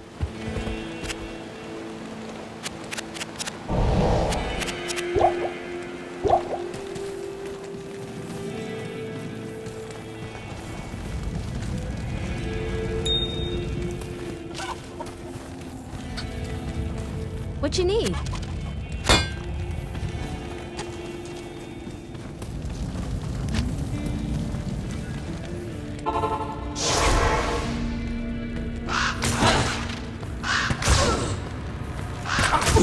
I mean, that's what I live for, Papaneeks. If it's not gory, you're not... Gory? I don't know.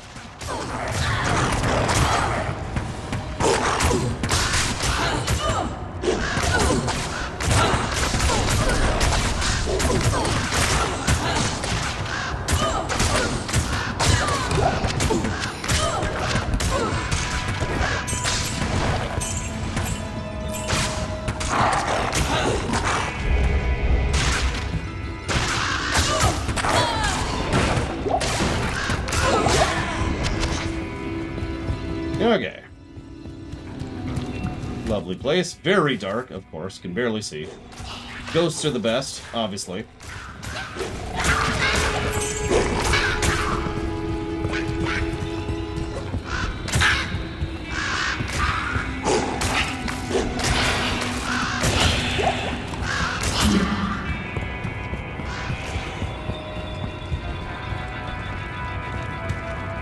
I was actually gonna say, more what, Flygan?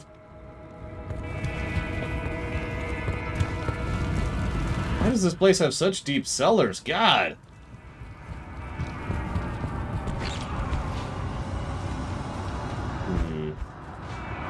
What are we level? We're level 9.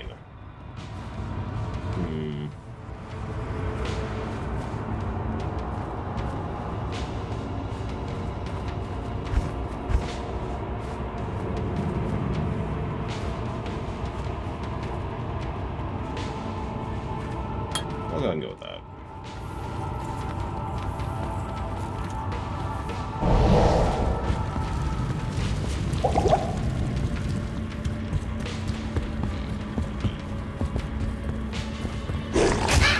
How are we feeling about the mini-map being in the upper right instead of right in our faces the whole time?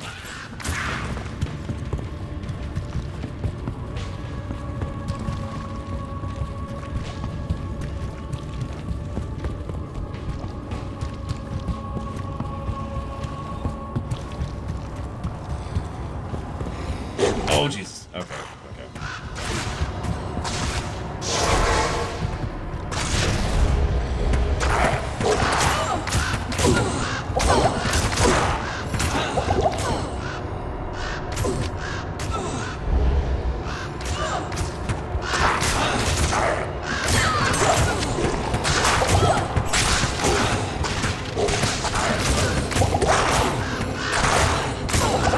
No.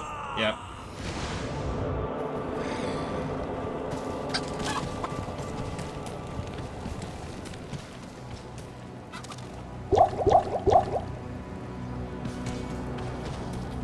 Hello.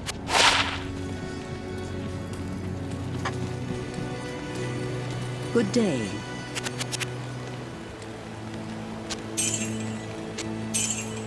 Oh, hey, we have plus 10 life now. Woo. And plus 6 poison damage. This is a good time as any to talk about charms. Charms are interesting because they're a bit of a give and take in a way I actually rather appreciate. Charms... Oh, Jesus. Allow you to trade inventory space for stat buffs. Which obviously is not just a limiter in the immediacy, but is a limiter long-term in, you know, what new loot you can pick up. I'll say, I don't actually remember when charms came in. Forgive my ignorance on that one. Might have been a Lord of Destruction thing. Now, the catch is... Yeah, this has not been... I have not been doing well this dungeon. Excuse me. The catch is, so they've got little charms, which is 1 slot. Middle charms... Oh, actually, large charms, excuse me, which are 2. And then there's giganto charms, which are 3. Obviously, even just the 3 charms I have on me is taking up a substantial amount of inventory. So, inventory tax, effectively, right? That really quick. But, plus 10 to life, plus 6 poison damage, that's actually pretty worth it, at least at the moment. How worth it charms are is very random. I will say I like the idea of the charm system overall. Because, like I said, it's, oh god, what do they call that? There's actually a term for that. Like, you gain bad in order to gain good. God, I can't remember what that's called. I'm slowly having a stroke. I'm just gonna have a stroke live on stream, if that's okay, everybody. I'm just gonna go, ugh! Brain gone. It's gonna pop right out of my ears. Trade-off is acceptable, but there's actually an industry term for this kind of thing, and I can't think of what it is.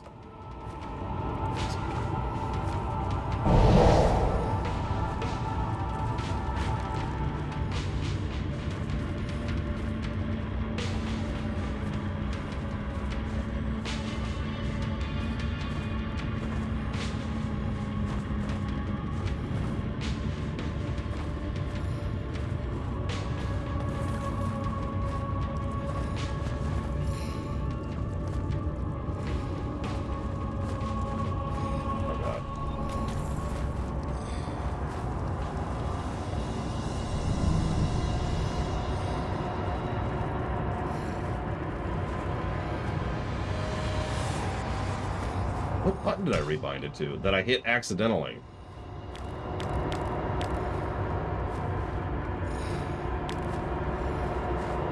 There it is. It's over here. There we go. I can also put it back in the middle, apparently. Nope, apparently I can't. Well, that's weird. Whatever. Anyways.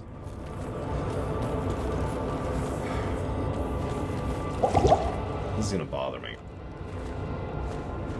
Video game term for cost benefit? You know, that's another term that has nothing to do with anything.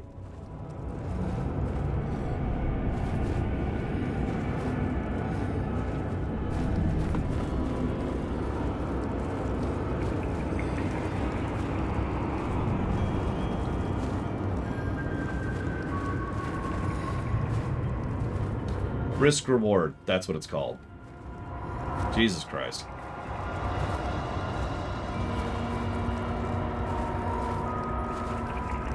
Ironically, this isn't actually a risk reward system in the strictest sense of the word, which just makes all of that even more frustrating, but whatever.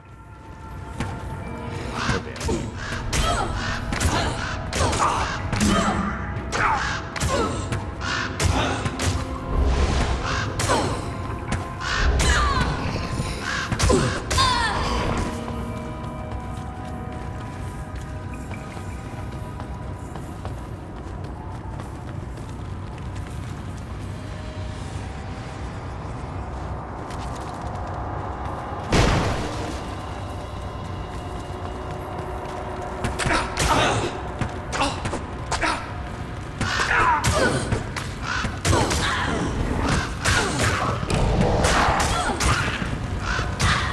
Why is there so much blood down here?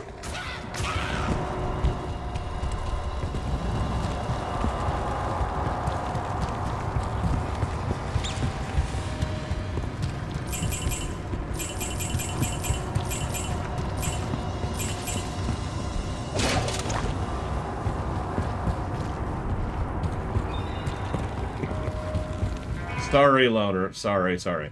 That doesn't look like a very comfortable bath, though, I gotta be honest.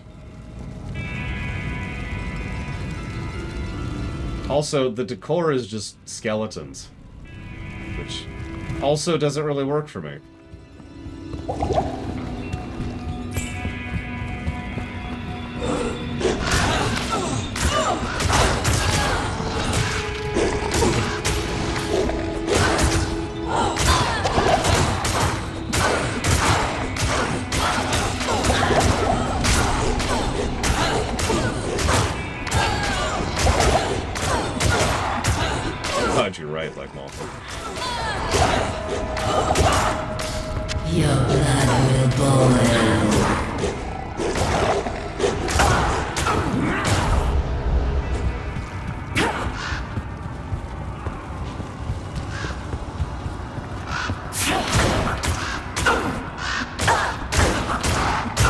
Tracer, welcome back.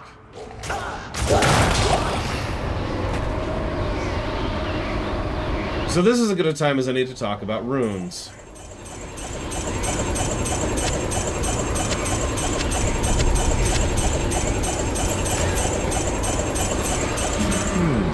This tower has its charms. Sure, I agree with that sentence.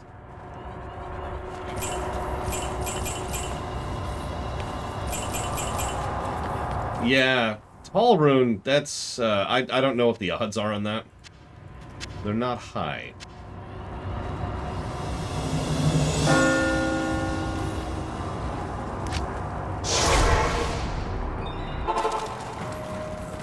Runes.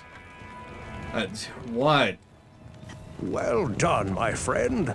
Courage and opportunity together have created in you a kind of alchemy. It's an option, but yes, von Falkenstein. Good day. Your rewards are well earned. To us, the tower was nothing more than a headstone looming over a long-forgotten grave. Oh yeah, people keep asking me my opinion of Path of Exile, and I keep being distracted by other things. Gosh darn it, I'm sorry. I'm still not going to answer that question. Because I'm evil. Got 2 tall runes out of that, Jesus Christ. Alright, so let's talk about runes. I told you it had a distinct sound effect. Here, listen.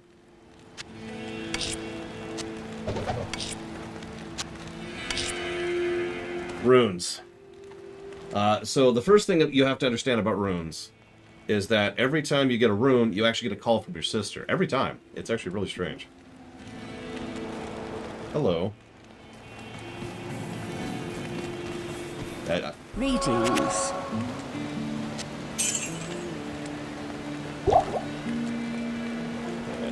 Hey.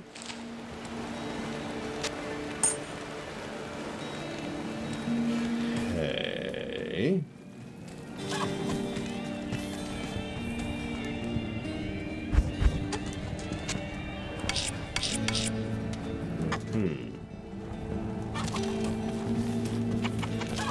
This sounds like...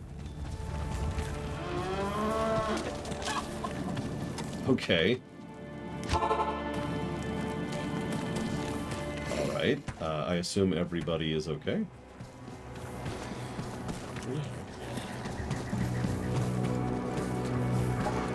I do, yeah. Mm-hmm.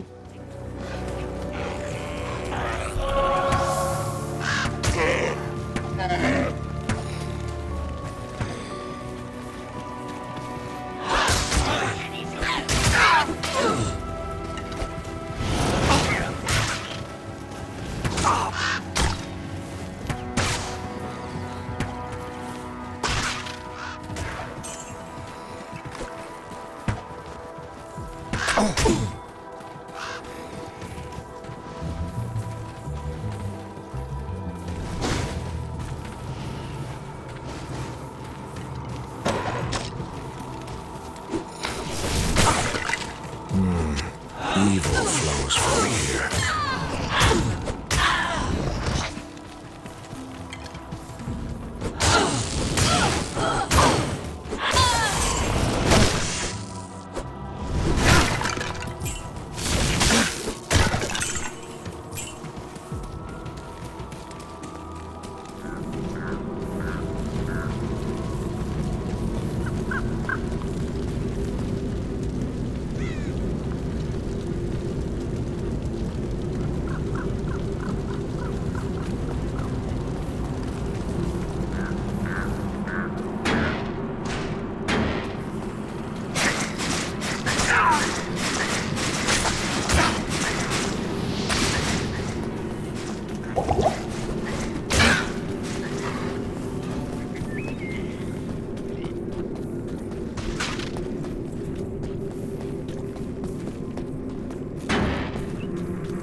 Good evening. Good evening.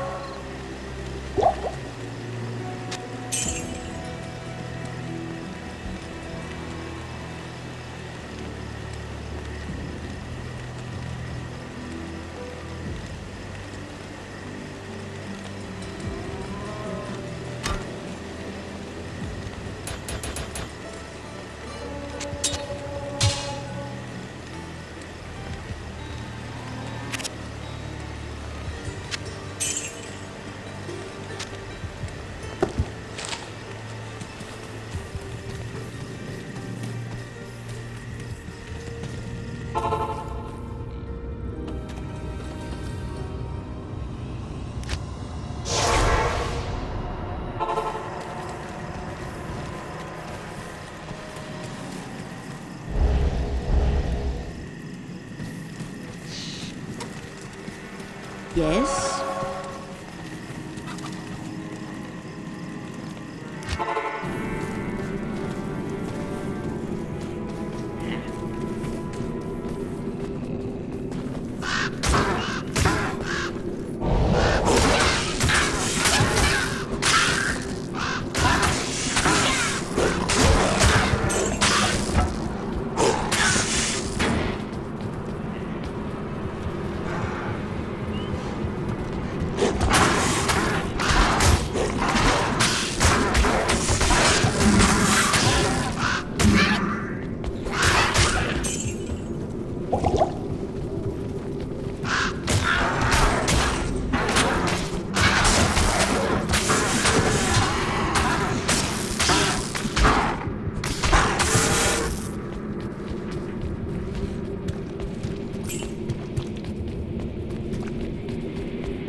can't carry him.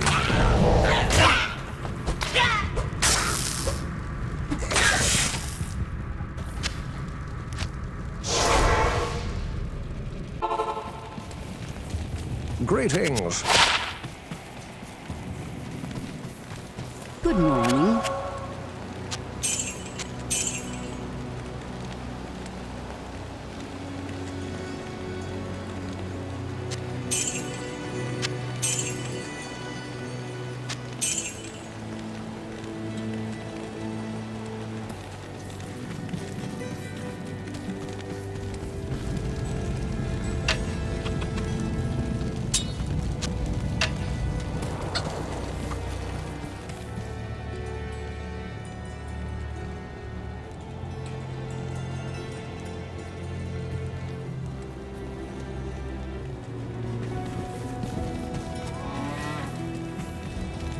What can I do for you?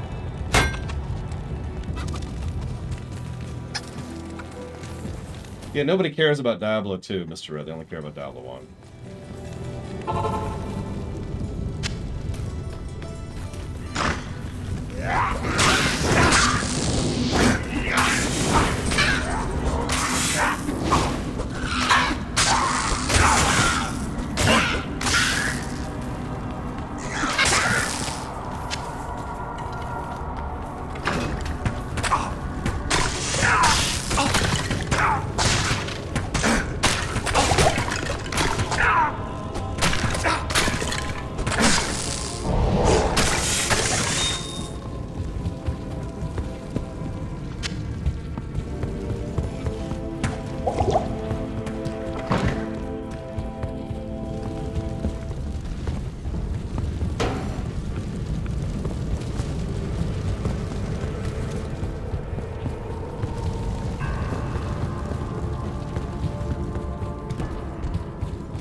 No way. Bars can't hold a force of nature.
Sis says hi, stream, and apologizes for taking me away for a minute. Car-related issues. As in her car. She's okay. Go ahead and get out the important information first.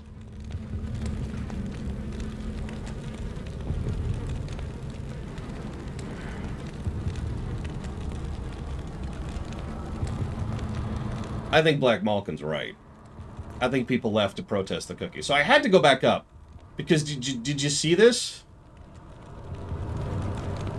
We've talked about the randomization of this game and how random you could get. And I have inferred how we've got a really good stony field and, you know, really good underground passage. This is probably the best jail level 1 I have ever seen. Look at that minimap for a second. That's 2 tiles. It's there, and then here. Boom.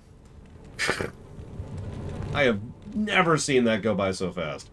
I should also probably mention I hate going through the jail levels, because even on the original, they are dark and dingy, and it's just Diablo 1 again. It's just Diablo 1 again.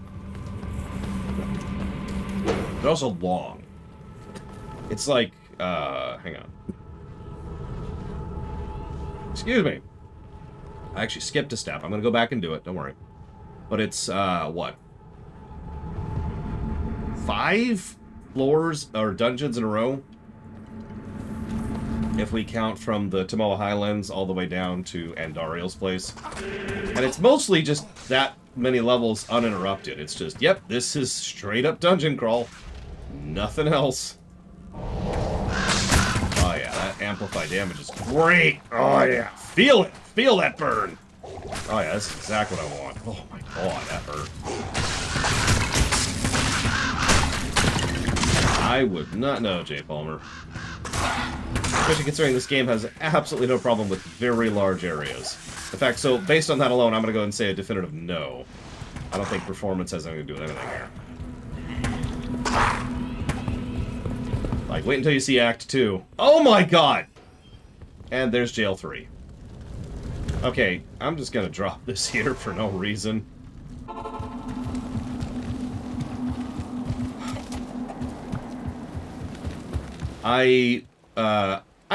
If you play this exact version, I could recommend playing D2 Venters.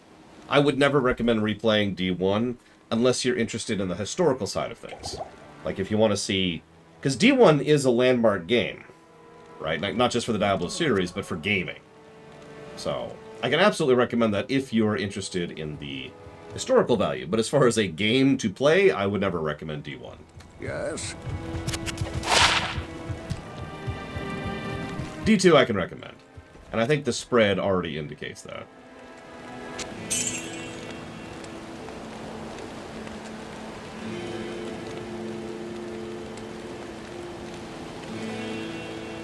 Well, you see, Jay Palmer.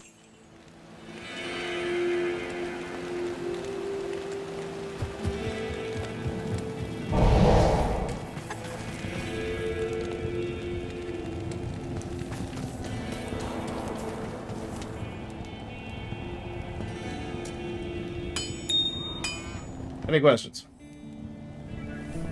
So let's explain two things really quick, because I was on the phone. You might have noticed I banked the wand. I have no interest in using that wand. It's a necromancer wand. But it's worth 5,000 gold. Now, you're probably wondering, who cares? The thing is, it's worth exactly 5,000 gold. Some of you probably know what I mean immediately, but for those of you who don't, let me try to explain a little bit. So this is worth 625 gold, 538, 2,574, 1,211. There's no flat digits there. So even if you don't know how the game works, you can tell if something's just worth 5,000 gold, that's unusual. I'll go and spoil it for you right now. It's because vendors only buy up to a certain gold cap per act. 5,000, 10,000, 15,000, 20,000, etc. So I held on to it because later I can sell it for more. The other thing I wanted to talk about was runes. So we're going to grab this sucker here. So we got 2 tall runes, which is actually bonkers luck. It's level 17 runes off of the frickin' fortress. Tower. Runes are like gems. They have more unique effects, usually. More varied effects, but more to the point. Whereas gems suck and have to be upgraded to not suck, a rune's always a rune, right? Like, we've got an emerald, which will do 10 damage over 3 seconds. And we've got this thing, which will do 75 damage over 5 seconds. But, don't quote me on this, but I believe if we fully were able to upgrade that emerald all the way up to, like, perfect Omega Emerald, or whatever it's called, it would do more poison damage. But, runes allow you to make rune words. Now... Oh, Jesus, rune words. So, rune words... No, Jay Palmer. Rune words... Oh, I even begin with rune words. So I didn't know rune words existed until... probably like 2006 or so. And the internet told me what rune words were. Thank you, Muad'Dib. So I was right. Emeralds can do more damage eventually. Rune words are exactly what they sound like. So the way it has to work is you have to have a socketed item. It has to have the right number of sockets. It has to be the right type of item. And then you have to put the rune words in the right order. If you do all that, that item becomes something really, really, really good. Now, don't quote me on this, because I'm actually not as familiar with rune words, because that's like end game. It's like another tier of end game beyond most of the stuff we've been discussing, which is more like middle tier end game. But rune words are omega end game. That is the best gear in the game. Like the absolute, no really, hydroelectric gear of death. And of course it makes sense because getting the right item with the right number of sockets, with the right runes, well... Now obviously this depends on the rune word. I'm not trying to say every rune word is an amazing piece of gear. I'm just saying the best gear in the game are rune word gear. And even that might not be true because I don't know anything. So, point is, this is the really, really, really good stuff. Nothing in the game explains anything about this. In fact, I'm pretty sure that literally nothing in the game ever even mentions what a rune word is. Never mind the fact that they exist, or how to find them, or anything. The reason we know what rune words are is because we have wikis. If you're paying attention, this is a recurring trend in this game. Oh, hang on. I was wrong! I knew it. I knew if I opened my mouth and said anything whatsoever, it would be wrong. Like, if I say that that grass is green, I'm probably wrong about this in some way, shape, or form. Rune words were added after the fact. So no, they're not in the manual. It's primeval green! I knew it! No! No! I don't remember... if they explain runes in Act 5, because I know the quest you're referencing, but I don't know if they... We'll find out when we get there. We'll find out when we get there, because, you know, we're going to do that quest, obviously. I'm trying to do all the quests. Speaking of which, I think we need to go back and... Yeah, we need to go back and hit the barracks again. I'm going to write that down to remind me to check while we get up there. Rune word quest in Act 5, question mark. But, even if they explain that rune words exist in that quest, you're going to have to work very hard to convince me to not give a negative to the rune word system. Because ignoring the fact that it's RNG on top of RNG on top of RNG, finding out what a rune word is and what a rune word does and what it requires and doing it in the right order is a whole lot of nonsense. Because there's two big problems here. Actually, three, excuse me. The first is it's RNG on top of RNG, and you know I'm never in favor of that. The second big problem is lack of info in game. Unless you look it up, you don't know what the rune words are. And the third problem is it is extraordinarily unforgiving. In fact, I'm pretty sure that Carbot did an entire joke about this exact point. Because if you have the item, and you put the rune words in the wrong order, you get nothing. And you can't take runes back out. There's no removing gems from a socketed item. We talked about that earlier.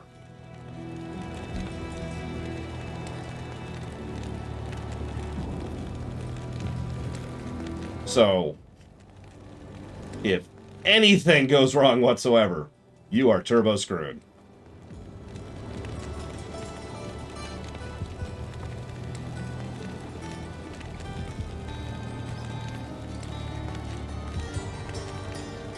I'm not sure what to put that under. I guess itemization.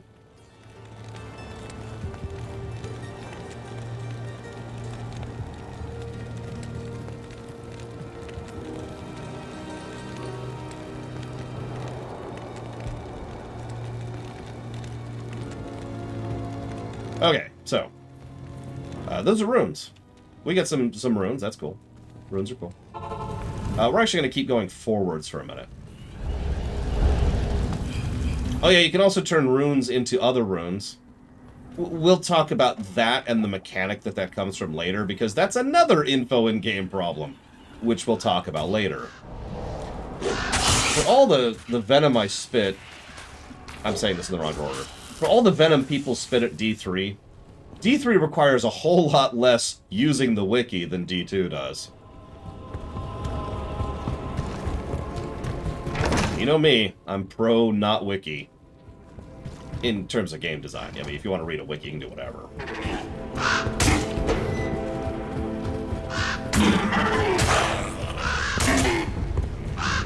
Hey, Uthor. You have missed a lot of discussion. I think we moved a grand total of 20 feet during the first 4 hours of today's streams. Because we just had a lot to talk about. By the way, hi Evo, you showed up while I was on the phone. Sorry. How does it feel no longer being shackled to the slave yoke of having to draw stuff for me?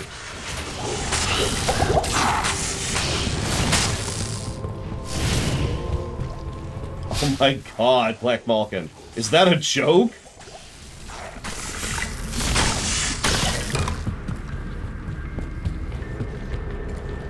Oh, you missed it, Uther. A lot of game design discussions. And you would disagree with everything I said. 100% of it. It would be fantastic.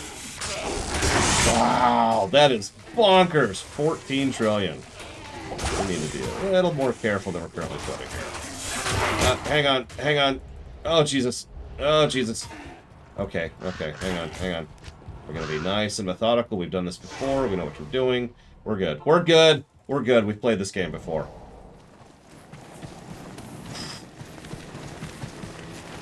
Hello.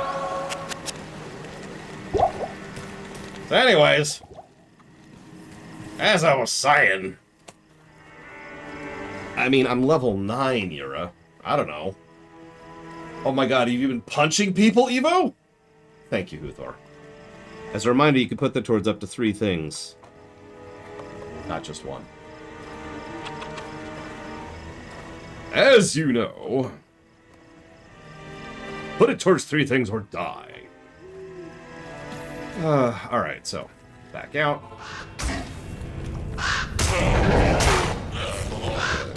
This. There we go.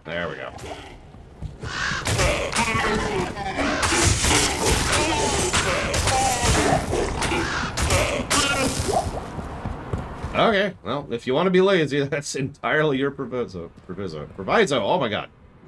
Hey, we've already... Damn, that was like the fastest jail I have ever been through, and I am not complaining. Holy crap. Hey, look at all those waypoints I'm never getting. However, we do have to go back here, because we did miss a quest. I kind of hate the jails, like I said. It's over dark, and it's just irritating to navigate. A lot of tighter corridors, which... In my opinion, D2 is at its best when the dungeons or areas to fight in are nice, big, open areas, you know? As opposed to Act 2.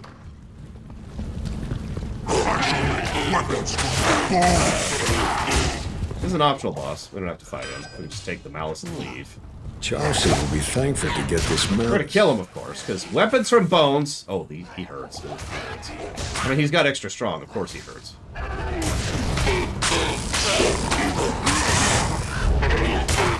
We need a new sword is what we need, or a new weapon. We might actually bail on that. We might give up on this. Let's give up on this. Yeah, you know what I'm thinking of, Black Malkin. Anybody who's played Act 2 knows what I'm thinking of. And then Act 3 is decently open. It just has other problems. Act 4 is very open. I like Act 4, even though it's boring and terrible. Then there's Act 5. Anyways. Sure, we'll also put it towards Wildermouth.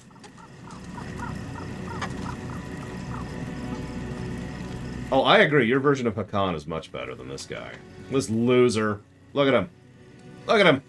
It's not even voiced by the right character, or right actor. Jedi Survivor. That was the other one.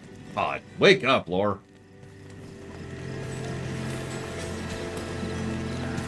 Yes? So... You remember I keep constantly talking about how the info and game problem in this game is pretty bad? Good to see you. Oh, thanks so much. Whoops. Hi there. Oh, come on. Well, okay, whatever. So she'll imbue it. And you can drop a non-magic, non-socketed, non-rare, non-unique, non-set, non-jewelry item in there. And she will make an imbued item. So, how many of you are just like, hey, cool, and then you get some random yellow, and you lose it in 3 levels?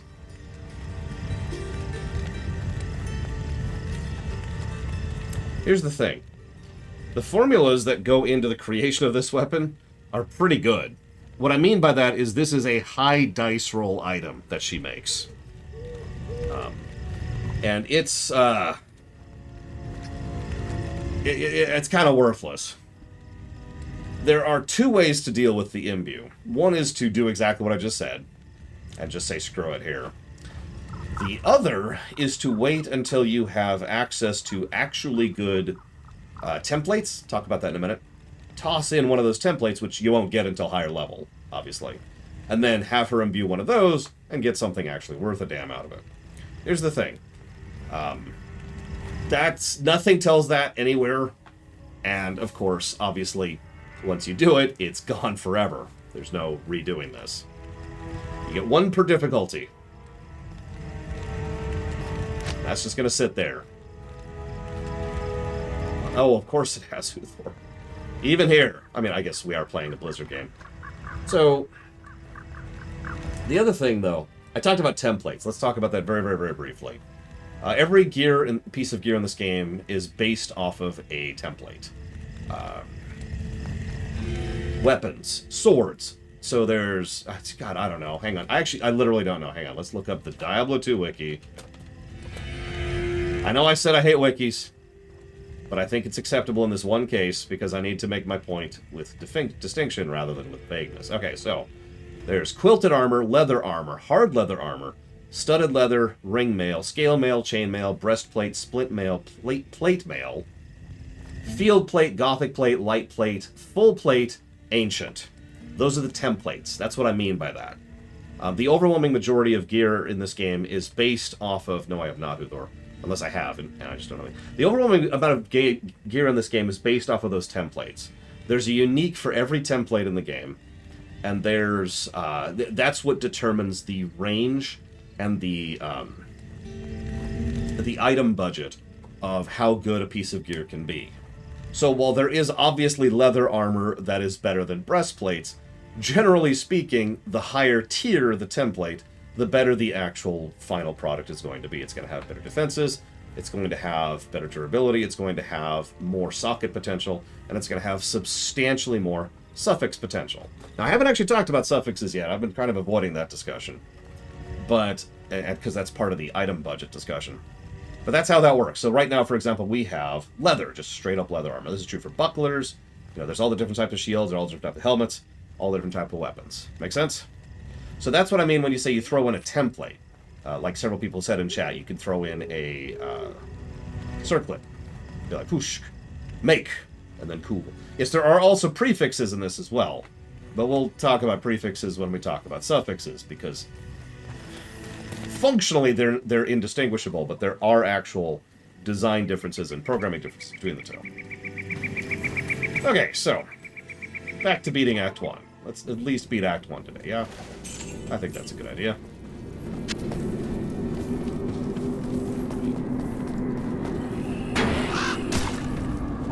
Hey, we're in the cathedral. No, not that one. Oh, so in that case, yes, I do know about that Uthor, and I am aware of that. Sorry.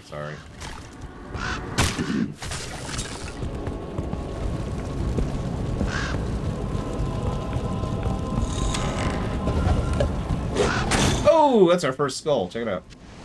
I know that sound anywhere. Probably wondering, why do you care about the skull? Well, skulls add either life steal per hit on a weapon, mana steal per hit on a weapon, or regenerate mana, replenish life, so regen, and of course, thorns. Skulls are the best gems in the game. They are almost universally useful. That's a good question. But I'm going to actually make you answer that instead of answering. Mwahaha. So, what do you think about the color choice and visual distinction of the game right now? Go. Oh yeah, there's also quality. I forget what the whole range is of that, but like we just picked up a superior javelin. That has to do with the item budget as well. And then there's like crap stuff, which is gray, and you get the idea. You get the idea.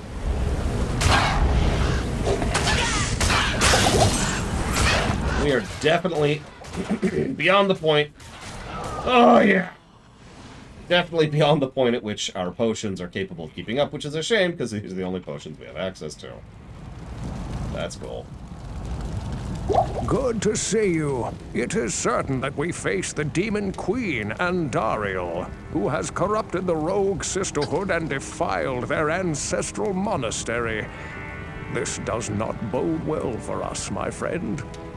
Ancient Horadric texts record that Andariel and the other lesser evils once overthrew the three prime evils, Diablo, Mephisto, and Baal, banishing them from hell to our world.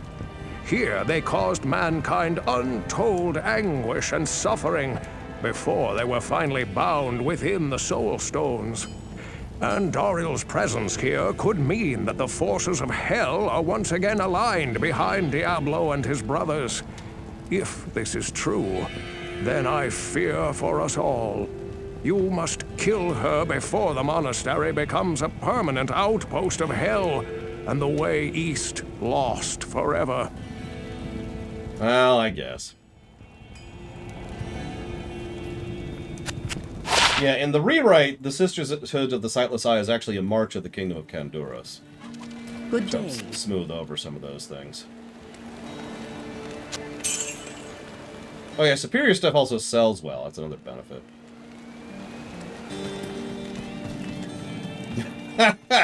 So, I just want to share this. Evo says, there's not enough color in this game. And Huthor immediately after says, there's too much color in this game. Also, there's the original, for those of you who don't remember it.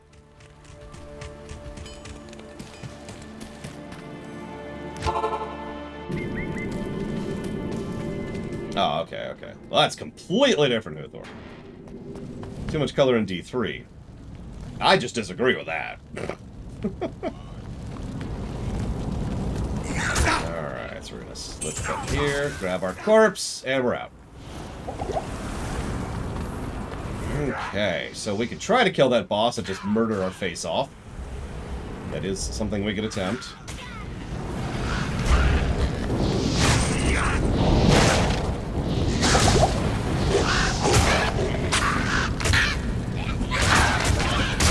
Oh my god, oh my god. Okay, that's why. I was gonna say, that looked buggy. If you're gonna try a Diablo game for the first time, the one I'm playing right now is probably your best bet.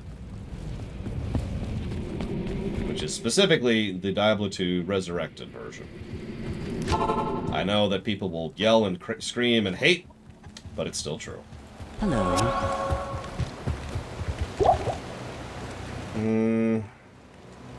Yeah, we'll take some resistances. We could use those. No. There you go, there you go.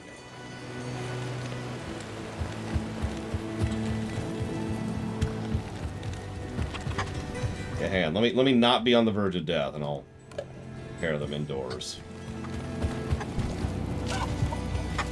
I mean, I absolutely think there's such a thing as too much color. Like, way too much color. Like, headache-inducingly too much color.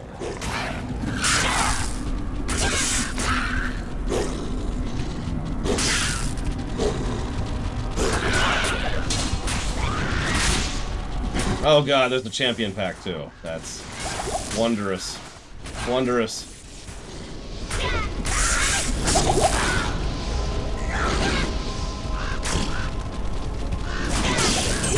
One down.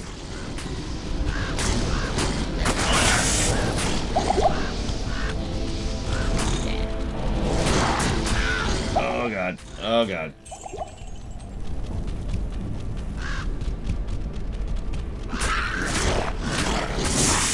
Jesus, okay, we're gonna just back off for a second.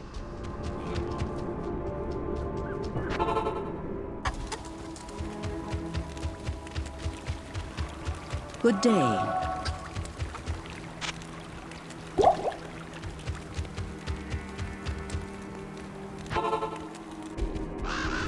Oh, that's perfect. He came out to meet me. Sweet. Oh, and then, of course, I heal. Thanks, game. There are many such commands, Noctis. So many. Like, if whatever you're thinking is the command, it's probably one of the commands.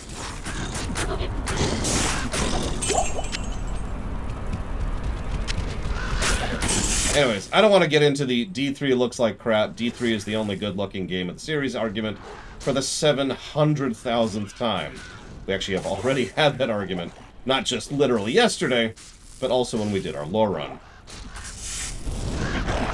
Oh, Jesus! That is a mean combo. That is a poison, frozen skeleton. That is awful. Oh.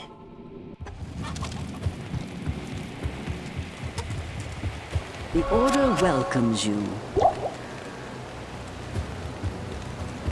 What's that?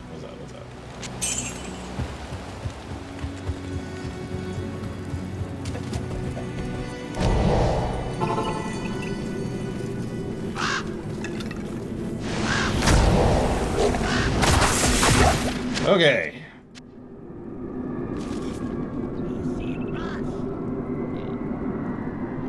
So anyways, that's dealt with. Are we level 12 yet? We are super not.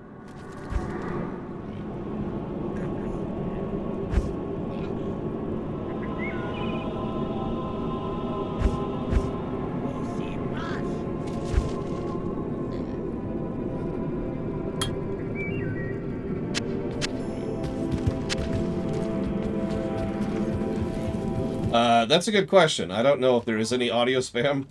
We'll have to pay attention. Greetings. So we'll see.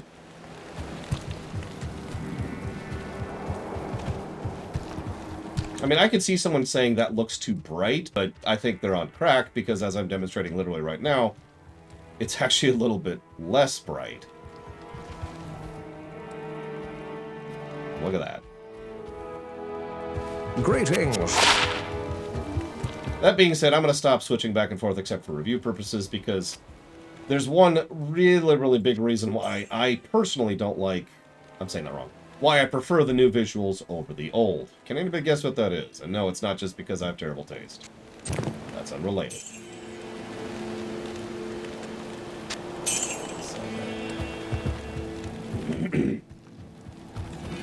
Detail, layout, preference, doodads. Nope, you're all wrong.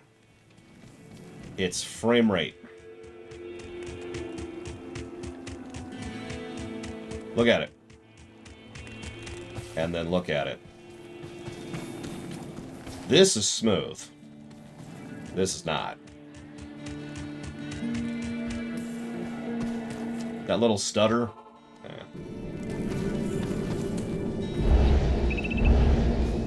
Not saying D2 original looks bad, just I prefer the smoothness. I've always preferred smoothness. See, that's why I like Evo, because her hands are smooth, see? It all ties up in the end. It's all part of the lore. Anyway, so Catacombs. The supernatural is strong here. AKA the Jail 2.0.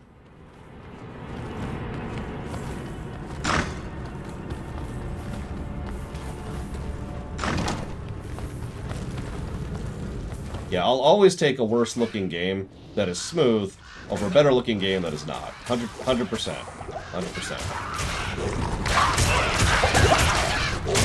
Oh, that hurts! Oh, Jesus Christ! Okay, we're falling behind the power line here. We're well into the orange line. This is ridiculous.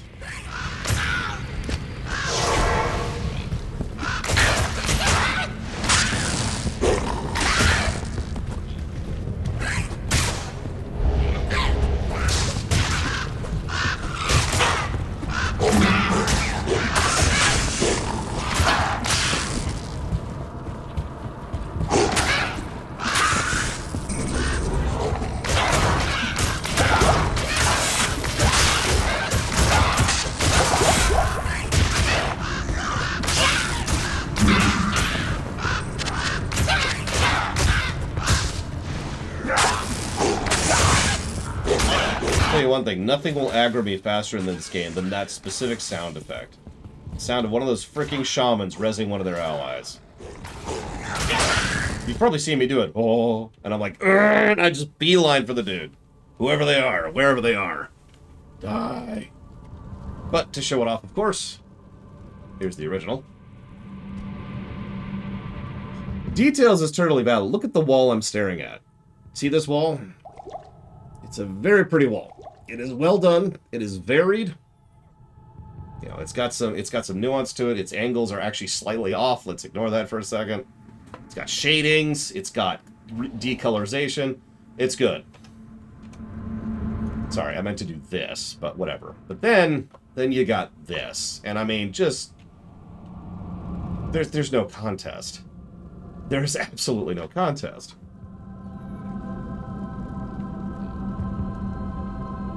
Which means we need to go write some stuff down. Down, down, down.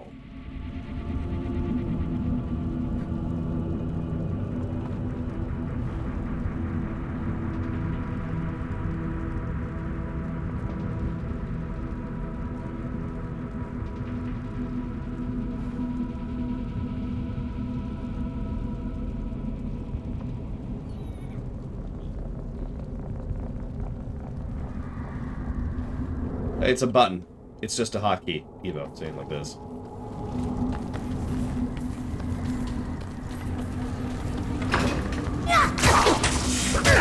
Hey, it's our first hint of Act 3. You don't always encounter these in here. So we are blessed.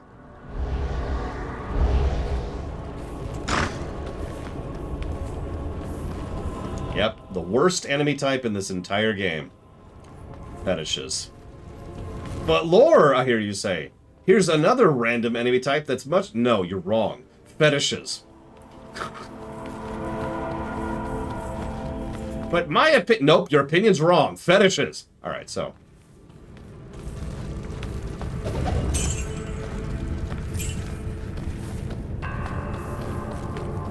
There's a lot of blood in here.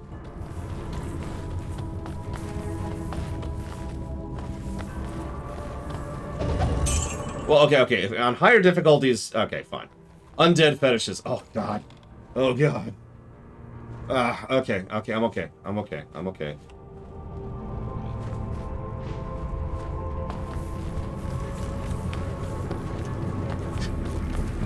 I'm obviously being facetious and joking, but with all due sincerity, fetishes suck.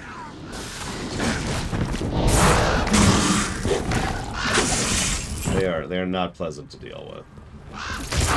Okay, we're gonna go back to this graphic for no reason. Don't mind me. We're not putting up with that today.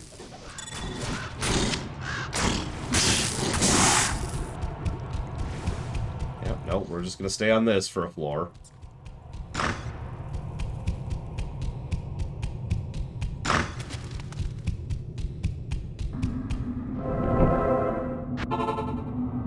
For review purposes, there's definitely no reason for it. We're just randomly, for no reason, deciding to not do that. The Order welcomes you. So they added ethereal gear at some point. I forget what. Ethereal gear cannot be repaired. What that does, so I guess I could talk a little bit about item budget. Just a tiny bit. Item budget is how Blizzard, and many companies, but I believe Blizzard was one of the first, decided to do... How to design items. I don't know how to... Sorry, it's such a broad topic. Please don't, Evo. It's such a broad topic that I'm not actually sure where to go with it, because it's a huge topic. We'll look at that. When designing items in a video game, in any video game that applies them, but mostly RPGs, you need to sit down and decide what standardization you're going to use in order to determine how items are good, bad, or in between, right? You won't... I know this sounds really, really basic and bare bones, but if you don't know a relative value of X, Y, or Z, then you can't make better gear or worse gear, and you can't make a gradient as you're going through the game to, you know, have the player slowly improve in power level. Because it's not as simple as just having something have more strength on it. If you do that, you're going to have bad itemization, is what you're going to have. So Blizzard's method is the item budget. The way it works is every piece of item in the game has an allocation. And it's a pool. It's a pool of this is how good this item can be. This pool can be pulled out and used for anything. It can increase, we'll look at the armor. It can increase the defense, the durability. It can change the requirements down or up. It can change how, you know, that's a suffix there, thorns, so it can change that. We actually have a prefix over here, azure, which adds the cold resist. That is how they determine what can be on there. Make sense? The reason I'm bringing this up with regards to ethereal in particular, which looks like that item is now destroyed, is because some things can actually increase the budget because they are functionally detriments. An ethereal piece of gear is a little bit worse than other pieces of gear because once it runs out of durability, it's gone, just like it would be back in D1. Now, there's actually some asterisks to that. In fact, a lot of people think ethereal gear is a good thing to use on char seat. Let's not get into that. The point being, ethereal gear, by virtue of being worse, therefore gains negative, it uses negative of budget, aka it increases the budget and can make the item better. Make sense?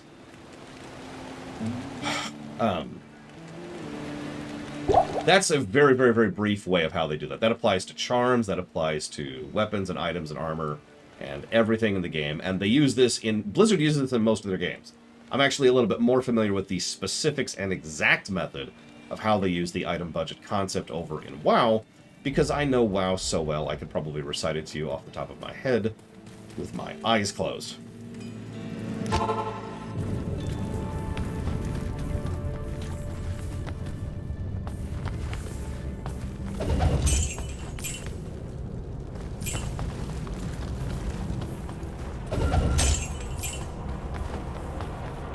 Let's go left this time. Name every player in WoW. Okay. So, you're obviously joking, but unfortunately for you, you're getting a real response. Because we actually know how many players there are in WoW. There are 18 of them. Roughly. So, there is the...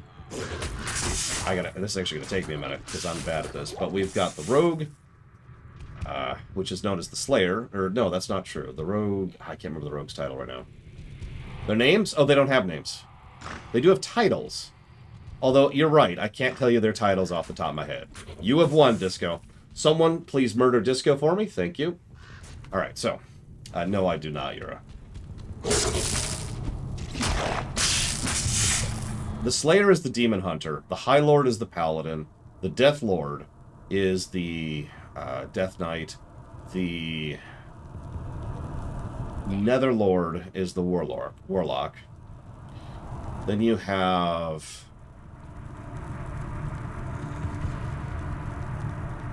I can't remember if it's the High Farseer or just the Farseer. I think it's just the Farseer. So there's the Farseer. That's the Shaman. Then we have... I don't remember Rogue. That's the one that I tripped up. But then we have the Battle Lord. That's the Warrior.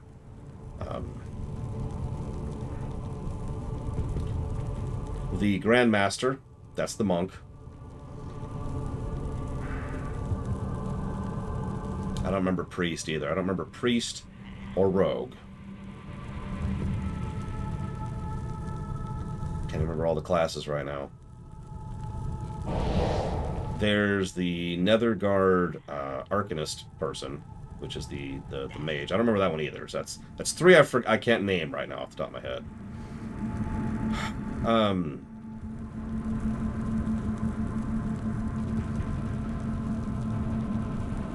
I can't. Death Knight is the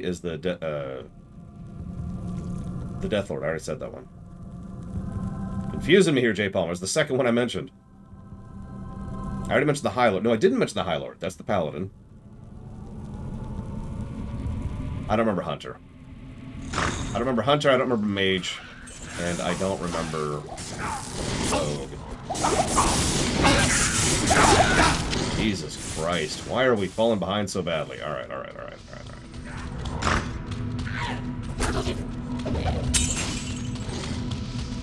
Druid is the Archdruid. It's the easiest one, because it's just the class name, really. I thought I already said that one, but you're right, I didn't. That's on me.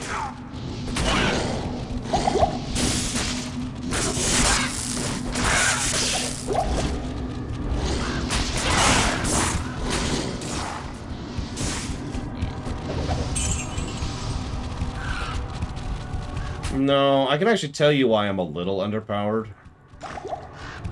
It's actually two reasons combined. One, my loot, despite my zone loot being, my zone RNG being very good, as it just was again, my loot luck has been pretty bad this run. Shadowblade! That was the one I didn't remember. Shadowblade. So it's Shadowblade. Huntmaster doesn't sound right. And High Priest. I can't think of High Priest. Whatever. Anyways, there's your answer, Disco. Those are all the canon main characters, aka the players, in World of Warcraft.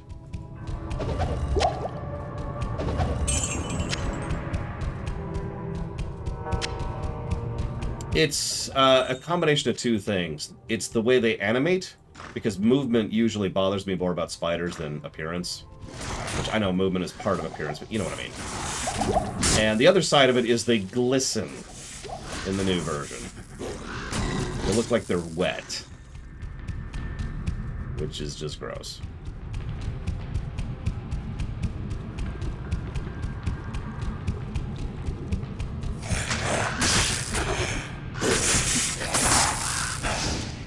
Just you wait, Uthor. The Warcraft rewrite is going to fix all of it. And you're going to hate it. And that's okay. I'm okay with that. Oh, this is bad. This is bad. Nope. So I was joking, Pseudo, about the fetishes. Those types of enemies are probably one of the actual worst enemies. Of the lower level enemies. There's much worse higher level enemies. Pretty much everything in Act 5, for example, is just a pain. Whoops.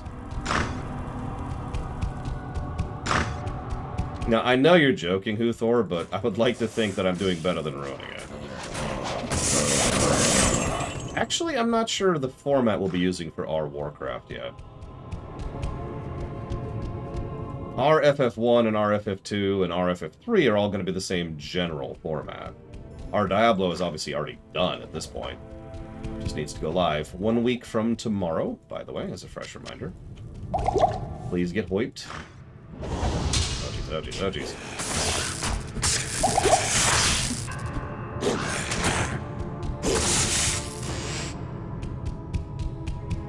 I'm not 100% sure what I'm going to do with our Warcraft yet. The only thing I know with our Warcraft is what I'm going to be getting footage from, which is from WoW. Between our Warcraft and our Star Wars, that is to say, our Wars. Arcane is not next week, by the way. FYI. Oh yeah, no, I'm super used to it here. It's really good up there, I like it. Correct, our Warcraft is the Warcraft rewrite. Which is something that's going to happen, it's just not going to happen anytime soon. We have several other rewrites to go through. First, I don't have any things. Oh, this is bad. Okay. Okay. Yes, please watch the Diablo rewrite, even if you have no interest in Diablo. It is the tutorial rewrite. And a lot of people have put a lot of effort into it. Please don't be one of those people, okay? I know that sounds so accusatory, and I don't care! Please don't be one of those people and be like, I have no interest in Diablo, and just not watch it. Please. We got a lot of rubies this run. Look at all those.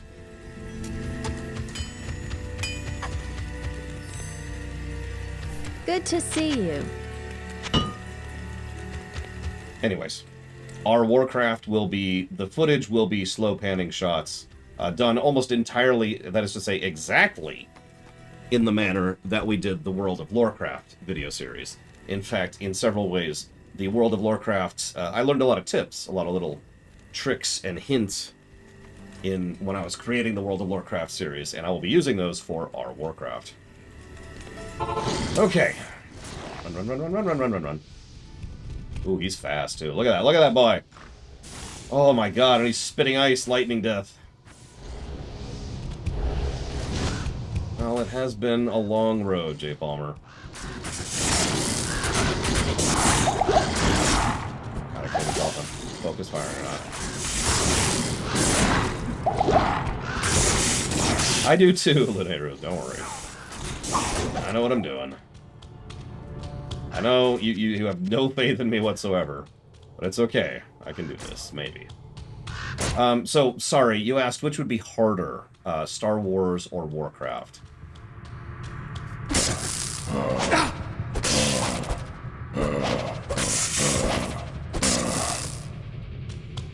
Probably by definition, Star Wars, our wars, will probably be harder to do. Just because, and I know this is going to sound strange, I'm not as familiar with Star Wars. Plus, the footage problem, how we're going to visually present our wars, is not currently a solved issue. It is something that is still an ongoing incident that, or not incident, problem, equation, that has not yet been proofed and finished, so... Well, see, you say that, Huthor, but actually that's going to make my job a lot easier. Do you know how much cherry-picking we can do with our wars? You know how much cherry-picking we've already done with our wars? Because I've already got the very, very, very rough outline done in my head for our wars. I tell you it, but I don't want you to rip my head off. But no, I know Warcraft lore so well that I was almost able to name all of the in-lore names for each of the classes just now in response to a joke question. Empire at War wouldn't work at all. I've actually looked into that before. Way, way, way too much crap in the way. The footage would look terrible, and it would be very limited on what it could present. It would quite literally be easier and look better to just do my own models and animate them manually. It'd also take less time. Well, I don't know what a giant space otter is, but there might be punching happening. There's probably going to be a Han Solo. That's probably going to happen.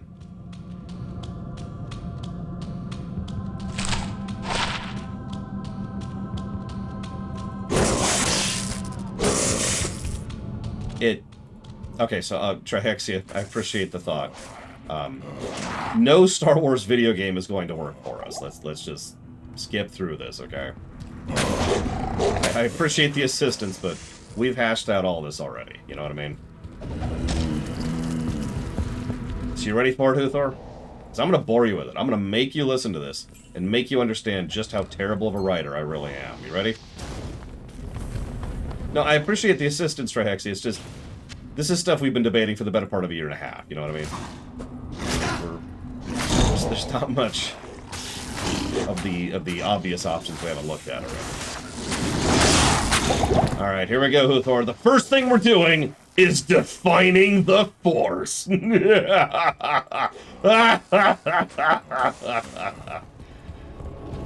What? Anyways. Only 2 people are going to get that joke. Fortunately, both of them are in chat right now. But no, I'm dead serious. Not only did we have to define the Force, because we had to define the Force, that was never a question, but we've actually already done it. The Force is currently defined. I'm actually pretty happy with what we came up with. It is not my idea, which I know sounds strange, but if you remember, I gave you my prototype idea for what I would do, and it's not what we ended up with. Meanwhile, I know Evo in chat just hates the idea, because she's secretly a Huthorite. She's on Huthor's side, not my side. She hates the idea, and I don't blame her, you know? It's an idea that came from me.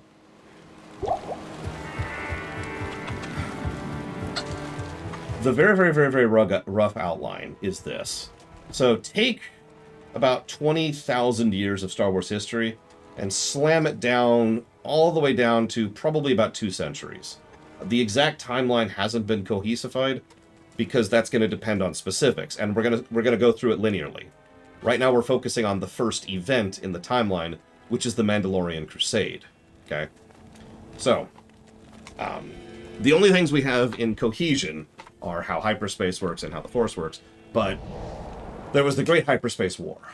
I'm going to simplify this massively. It was World War I. It was the Great War for the galaxy. Completely upended how everyone operated and how everyone worked and how technology operated, how people approached the Force, how people approached conflict, created several tribal cultures, destroyed several others. You get the idea. So that sucked. Once the Great Hyperspace War was concluded, there was this organization you may have heard of. We call it the High Republic. And the High Republic, yes, Vitier is in. High Republic rose from those ashes and became a unified force of the core worlds that was trying to coordinate and interact with each other using the newly discovered hyperspace lanes and all sorts of other fun stuff we are ejecting the Rakata in order to try and build a new, peaceful, prosperous future. You know, I don't even know what the Space Otters are, Huthor. You keep referencing these. What are they from? So, the High Republic is doing pretty cool, and everything's going well.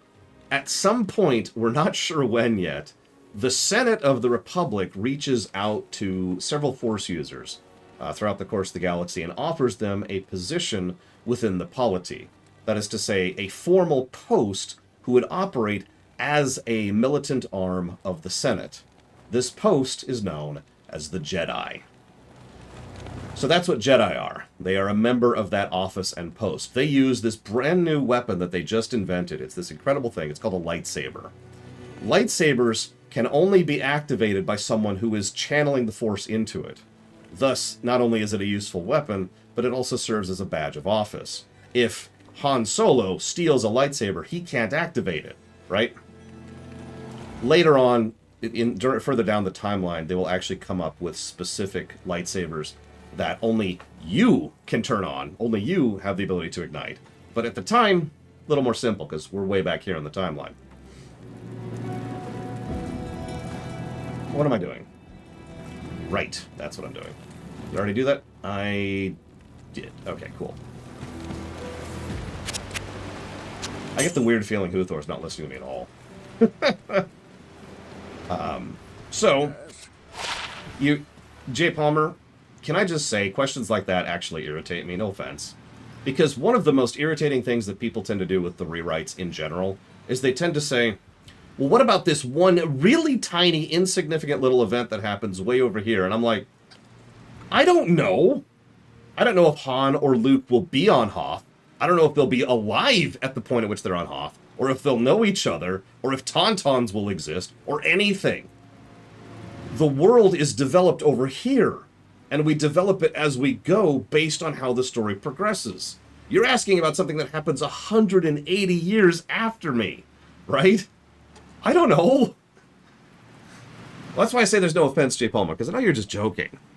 But you get my point. It's the most common comment I have gotten about any rewrite project by far. Well, what about this one individual specific thing?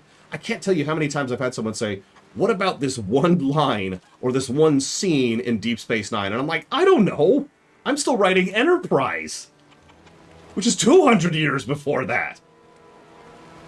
The world can be in a very different world state depending on how the story flows. Look at, well, of course, most of you can't, but look at our Diablo and our Final Fantasy I.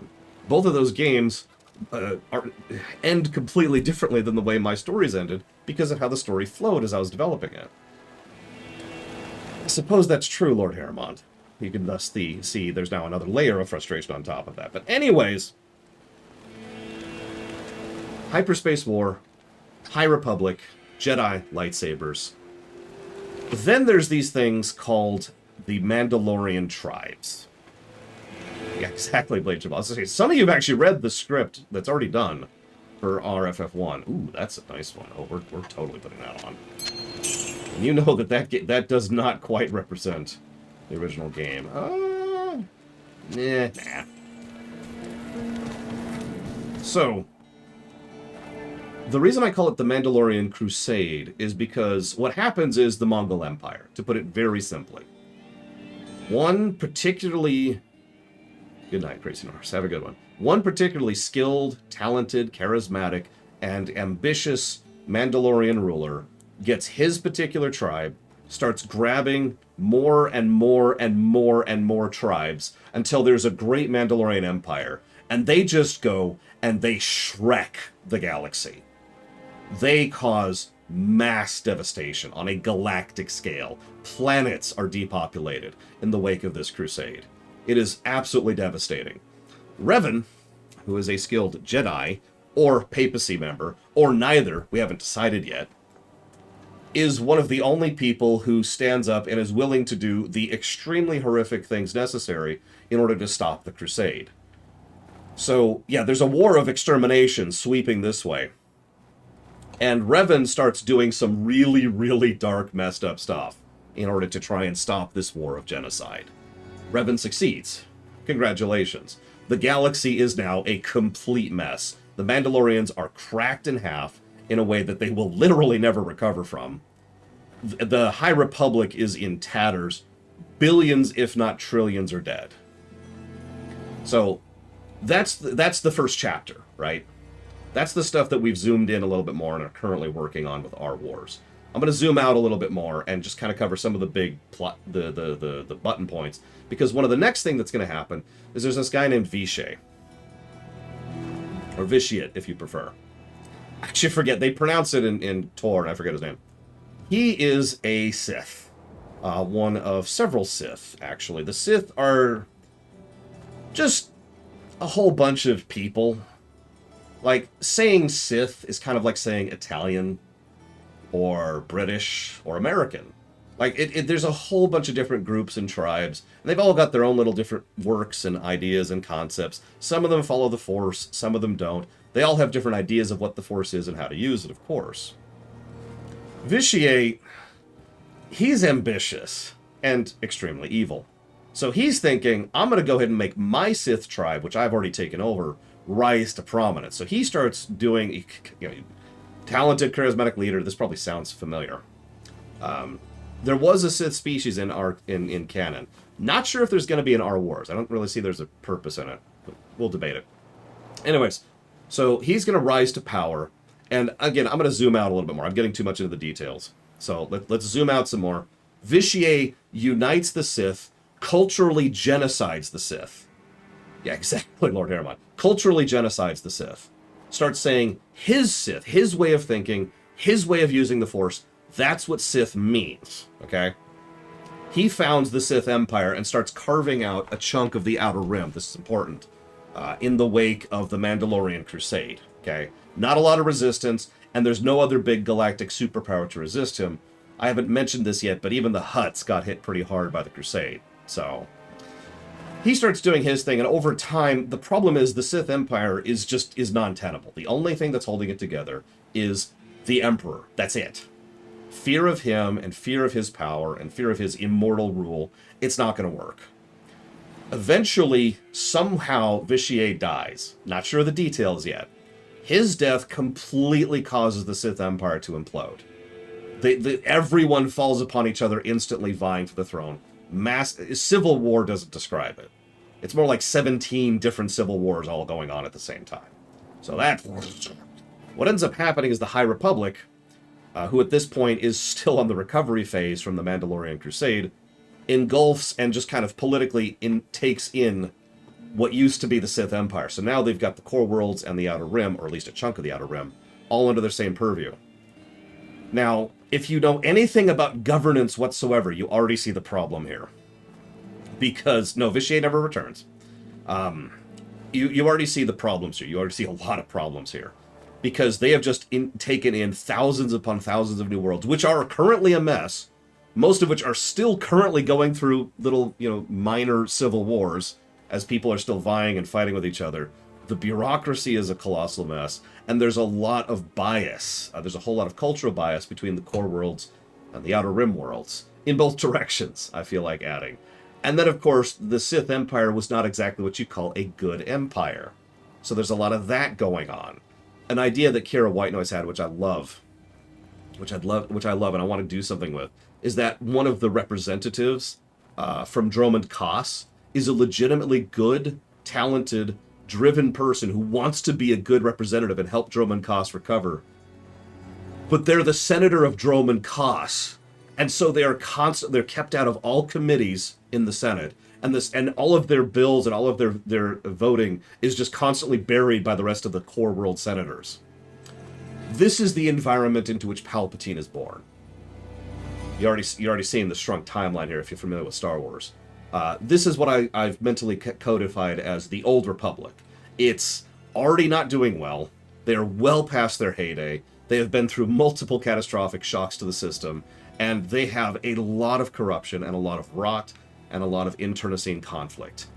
Separatists start getting going, starts off as a Senate faction, slowly builds up over time, starts becoming an outer world sort of a thing, and time moves forward, and eventually we get to the point where the Separatists actually split, having decided to build up a massive grand army of the Separatists, consistent, of course, of clones.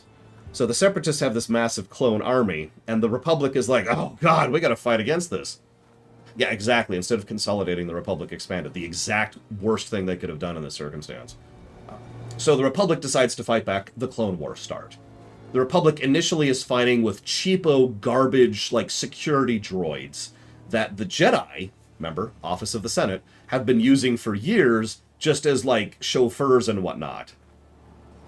But now that this is doing, and remember, Palpatine at this point is already a member of the Senate, and probably a well-positioned, powerful member of the Senate, we start to see a little bit more money, a little bit more rejuvenation, and bit by bit, the military, and I'm not gonna go into details, we've thought about some of the details, but bit by bit, the military of the Republic gets a lot more organized and a lot more efficient, and they get a lot better droids, and they got actual regulars in terms of sentient sapient organics, in addition to the droids.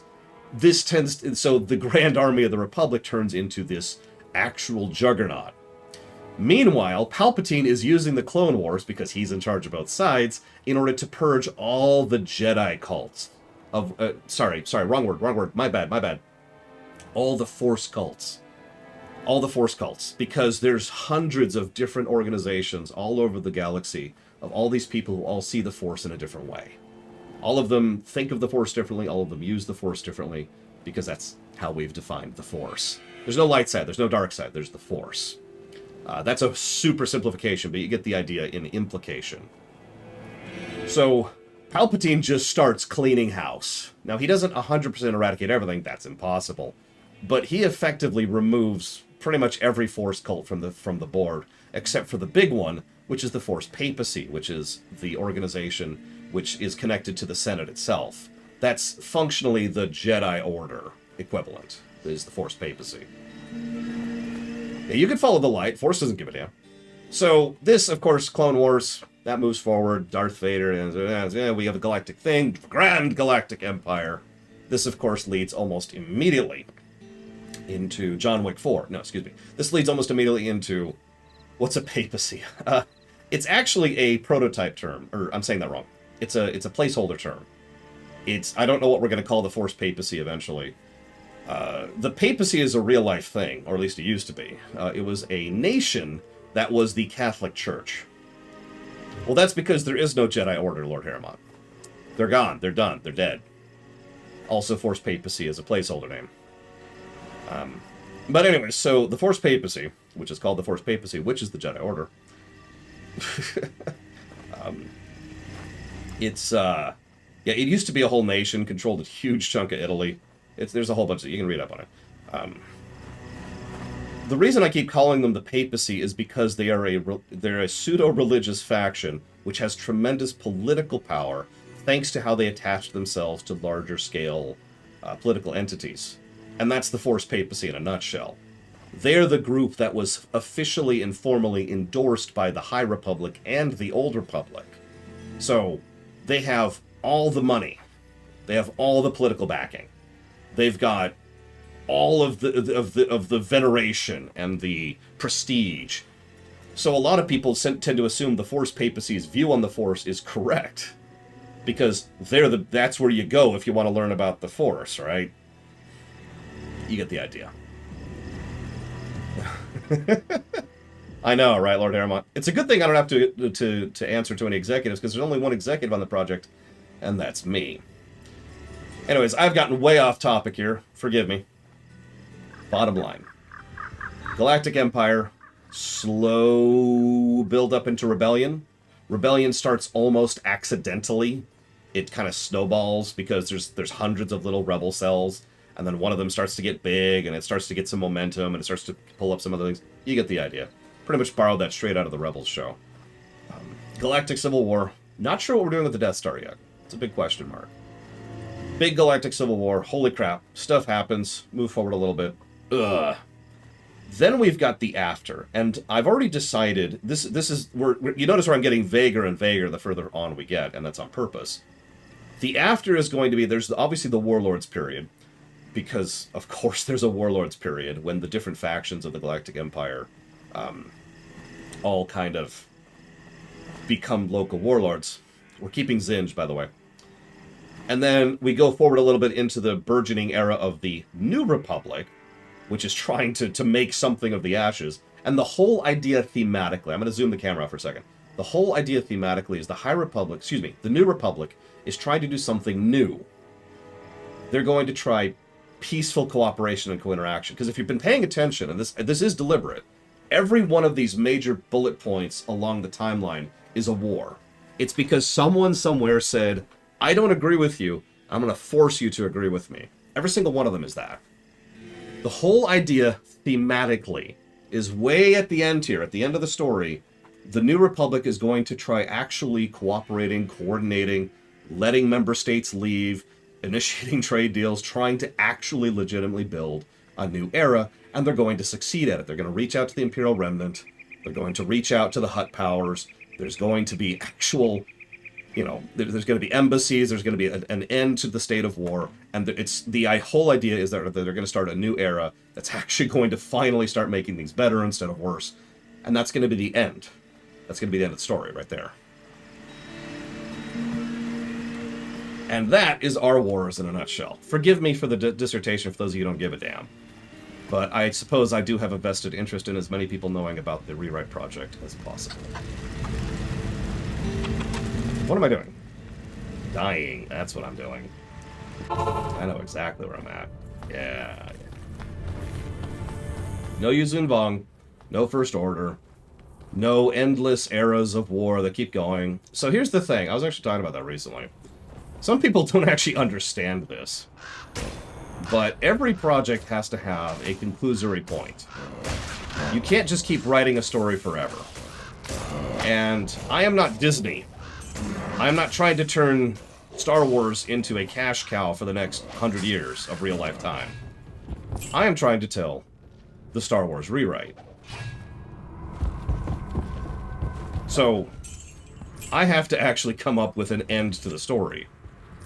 And that's the end of the story. When they finally connect with the Imperial Remnant, when they finally start building this new era of cooperation, that's when the story stops. Make sense? And yes, I do have to mention, as much as I have tremendous faith in my writing capacity, I have to absolutely give credit to the writer's room, because a lot of the ideas I just mentioned, and several of the ideas that went into RFF1 and to R Diablo, did not originate from me.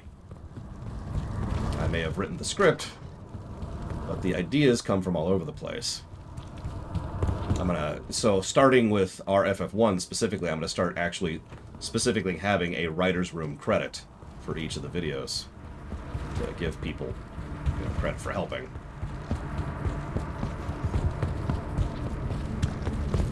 You could probably guess where I plan to end Warcraft, by the way, before. Haven't thought about it yet, though. Hey, Gamer Techno. The Doom Raid. Oh, Jesus Christ. That was a thing, Gamer Techno. That was a thing. I spent that entire lunch break trying to catch up to that. Yeah, Legion's a natural stopping point. Not 100% sure if we're going to use it yet. But Legion is a logical stopping point. We'll see. As I literally just mentioned, I don't know the state of the world by the time we get to Legion, so who knows. Warhammer 40k? Probably not. Anyways, what do you think, Uthor? Non-jokingly. I know it's hard. Do not constantly snark about how terrible I am. Well, I know exactly what I do with that. I did not see the sub. Thank you for reminding me. Hang on. Thank you, Ciela. I apologize for not catching it earlier. I think I was in the middle of discussing the rewrite, because I just zoned out hard to make sure I wasn't skipping anything over there, because that's I've got 5 rewrite projects in my head right now. Keeping them track is something I can do, but it does take some attention. That's why I stopped playing. The Ratchet & Clank, Thief 1, and Sly Collection. You got it. No, I think that's the best thing ever made ever, Yura. I think that the world is a better place because of that.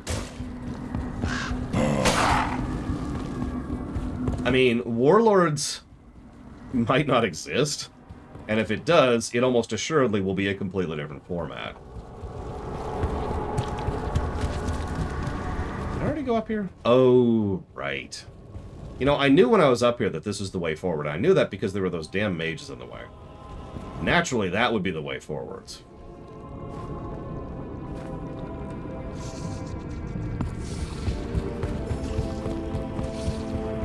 Yes, daylight savings time for us in the States here was 2 weeks ago, and it sucked.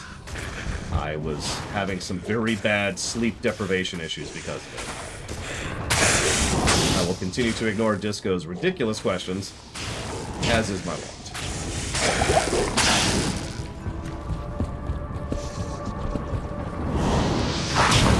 Well, the good news is there's no light side and there's no dark side, Uthor, so we're cool on that front. Now, some people say they're light side and some people say they're dark side. One of the ideas currently circling in the writer's room is that Qui-Gon Jinn is actually a zealot of the light side. I kind of like that idea.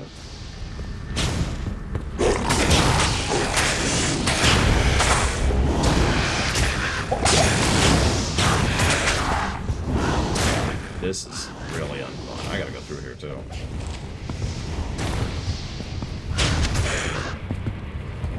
Last names of all possible wardens. Sure.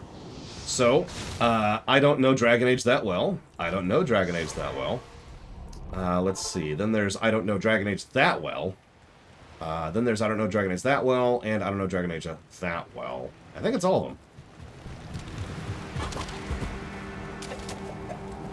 Yeah, you'll notice I've kind of deliberately tied each major event into each major event, rather than there's the Mandalorian Wars, and then the Jedi thing, and then 200 years pass. And then there's the Sith Empire, and then like 800 years pass. And then there's Bane, and then 1800 years pass. And then there's... yeah, no. Hello. Because, and this is something I bang on about constantly, it's not enough to just rewrite something. You have to rewrite it in a manner that is designed to make it make more sense. No, I'm saying that wrong. I'm tired.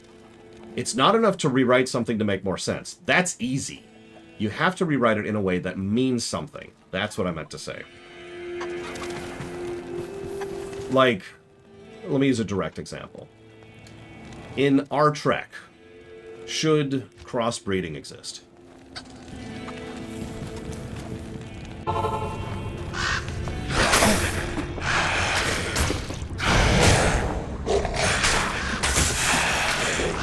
Now, the answer is, of course, wrong question. Because that has nothing to do with the actual question that needs to be asked here. The question is, why does crossbreeding exist, if it exists? That's the question. And that's how the rewrite process works. If we keep crossbreeding, why do we keep it? So, smoothing out the Star Wars timeline is a joke. It would actually be very easy for anybody to do if they were willing to sit down and just really take an editing hacksaw to the Star Wars timeline. I challenge myself one more step on top of that. I demand that whatever we're doing isn't just something that makes more sense. It has to have a meaning. There has to be a reason for it. It has to be good storytelling, not just something that makes sense. Anybody can make a story that makes sense.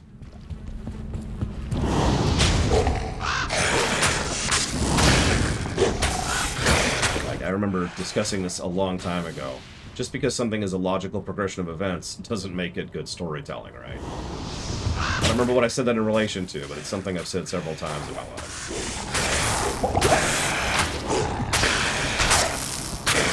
Okay, anybody but Evo can make a story that makes sense, okay? Why do so few stories make sense? Effort.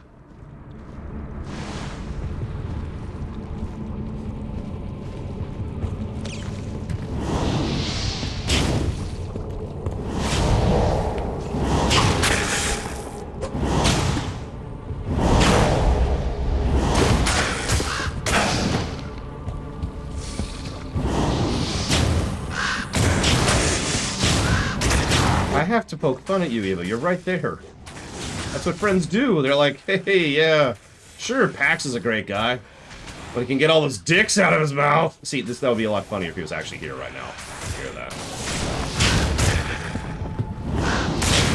Yeah, exactly, Kira White Noise. Sure, we could have a big fight between Obi-Wan and Anakin on a lava planet. But why are we doing that exactly? What's the point of it? What's the significance of it? It doesn't have to be a big point. It doesn't have to be the biggest thing in the known history of the ever. Hey! Fax is there! I'm unreasonably happy about that.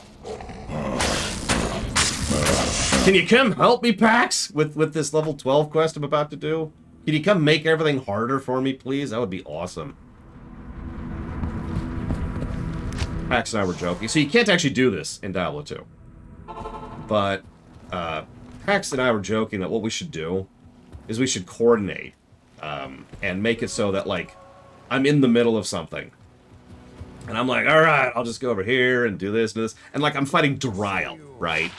And all of a sudden, he joins in the middle of the fight. And I'm just like, oh god, oh god. Because, for those of you who don't know, because I actually mentioned this earlier, when someone new joins the game, everything in the game gets harder. They do more damage and they have more health.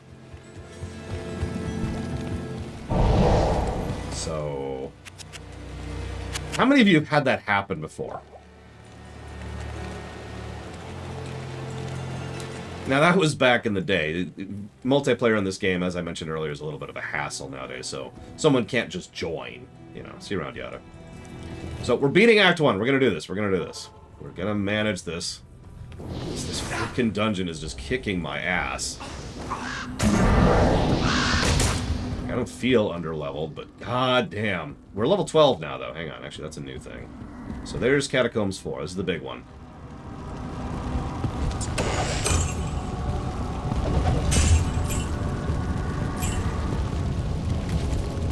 Anyways, I'm glad you don't like it, Huthor. It's good to have that off my chest, that I put a lot of time and work and effort into something, and you're just like, can you not do a rewrite? And that's pretty much where we're at.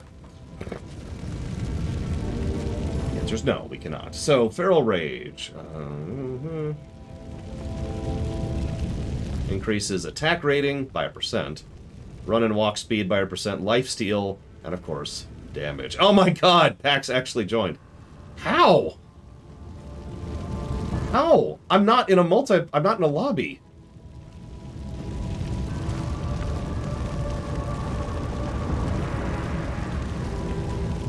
Yeah, he's right there. You said you only had a level 3. You lied to me.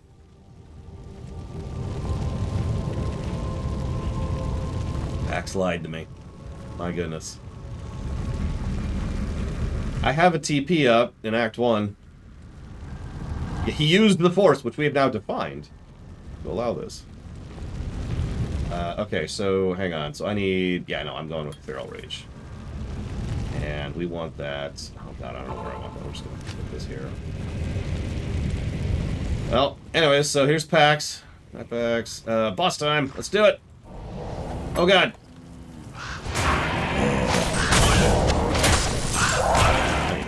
I need to hotkey this. Come on, let me hotkey it. Please? Oh my god. There we go. Okay, we hotkeyed it. We did it.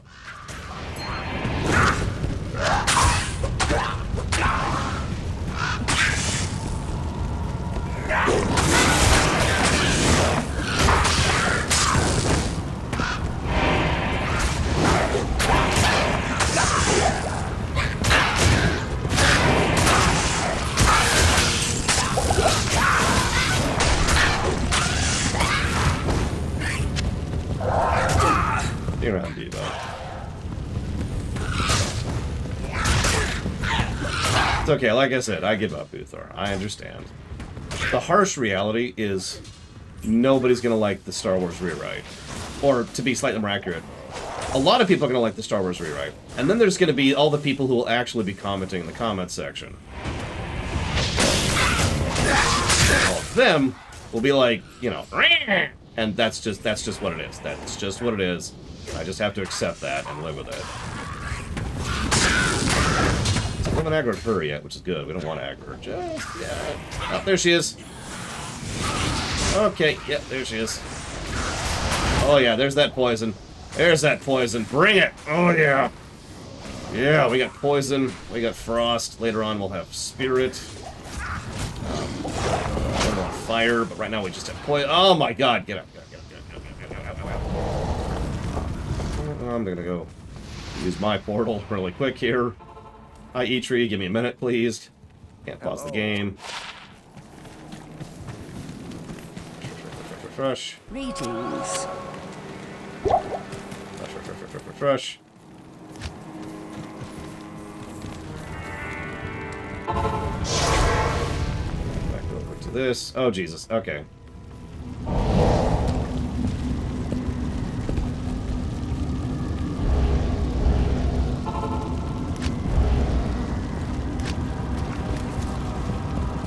Let's see if I can cover for a second so we can get his corpse.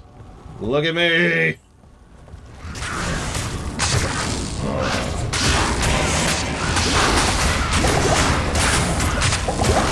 Oh, she hurts. Oh, she hurts. And of course, there's that lovely poison.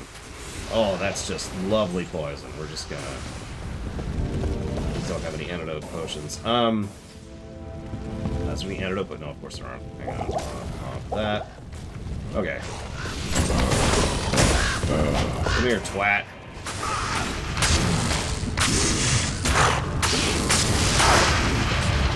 God, that hurts. I do not remember this fight being this hard.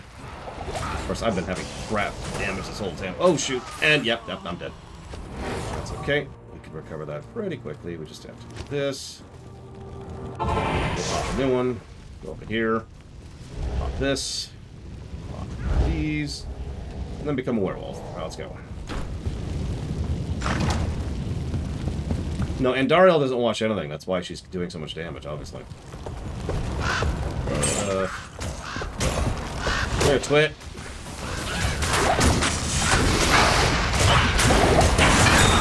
Oh, okay. I can carry Be full on loot. Your reign is over.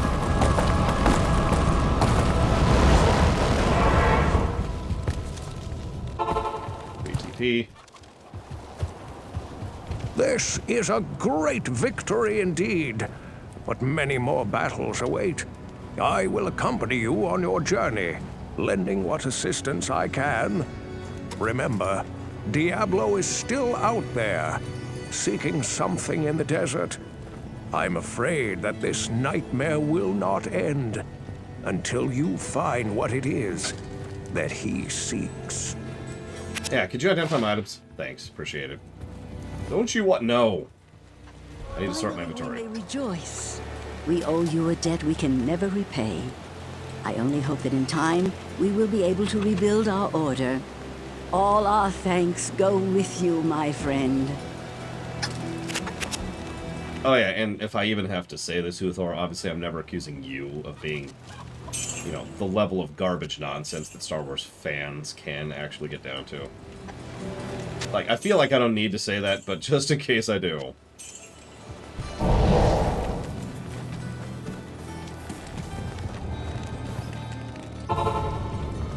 Grab some loot. Loot. Okay. So, this is, of course, still a review.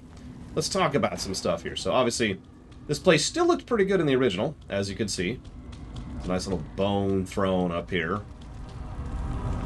Which looks much better in the new version. Probably actually built out of people. That sucks. A lot of fire.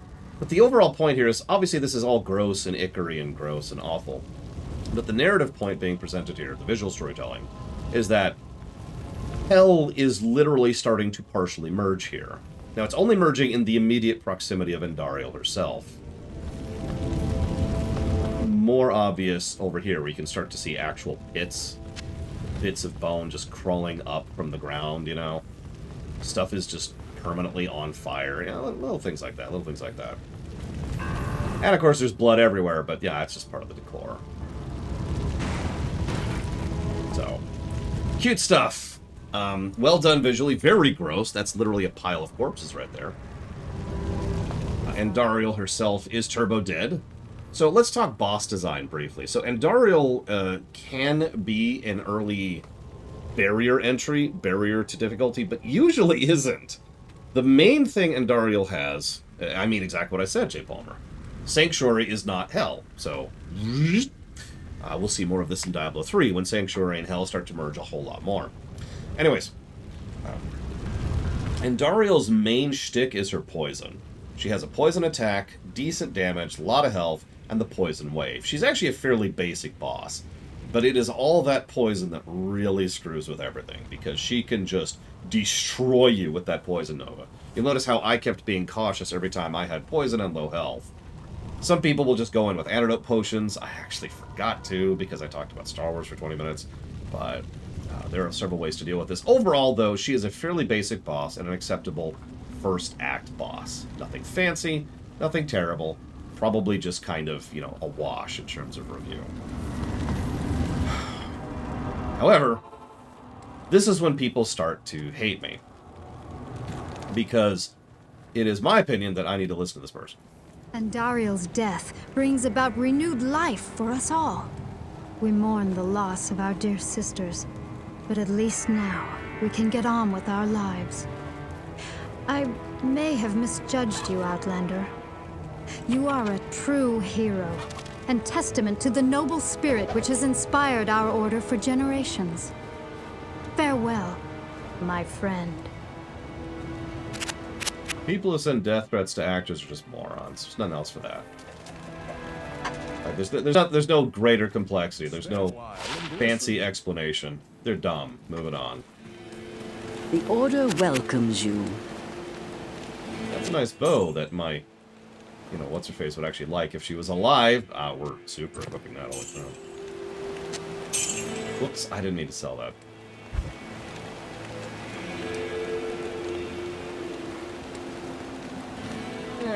We'll leave it sold. We'll leave it sold. Ooh, 25. 25. And that is why we don't spend our points until we have a reason to.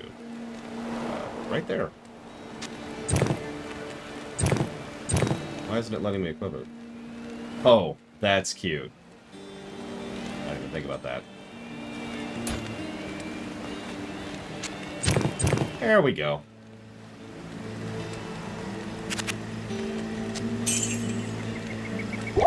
Hey, we have 3 slots for potions now. I don't know why I bought those. That's a complete waste of everything. So like I said, decent enough thing. I do like the intro to this game. I like the Nup Raptor here. Points if you get it. I do think that the intro, gameplay-wise, actually does some good stuff, too. You know, you've got the fire up. Oh, greetings, stranger. You know, very obvious indication of what to do and where to go. No railroading, though. If you have an inclination to just go roam, you can. If you know what you're doing, you can just go do stuff. But a lot of pieces exist in the game to guide you without railroading you. Good design. There's also the first few quests are some of the more interesting ones, and ironically some of the more lucrative ones. So good intro, plus to gameplay. The jail and the monastery suck. They are dark, they are labyrinthine, and they have irritating enemies.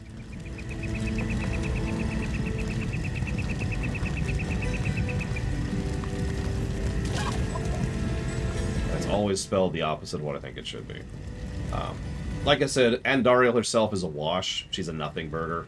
Ironically, the next major boss we'll be fighting is a substantially bigger wall in terms of difficulty spiking, but is a much less designed boss than Andariel. But we'll talk about that probably Monday. As a reminder, we will not be playing this game again until Monday. Tomorrow we'll be doing the finale of the Justified Season 1 Streamination starting at 11 a.m. Eastern Standard Time.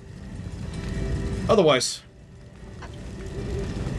see you all at some point.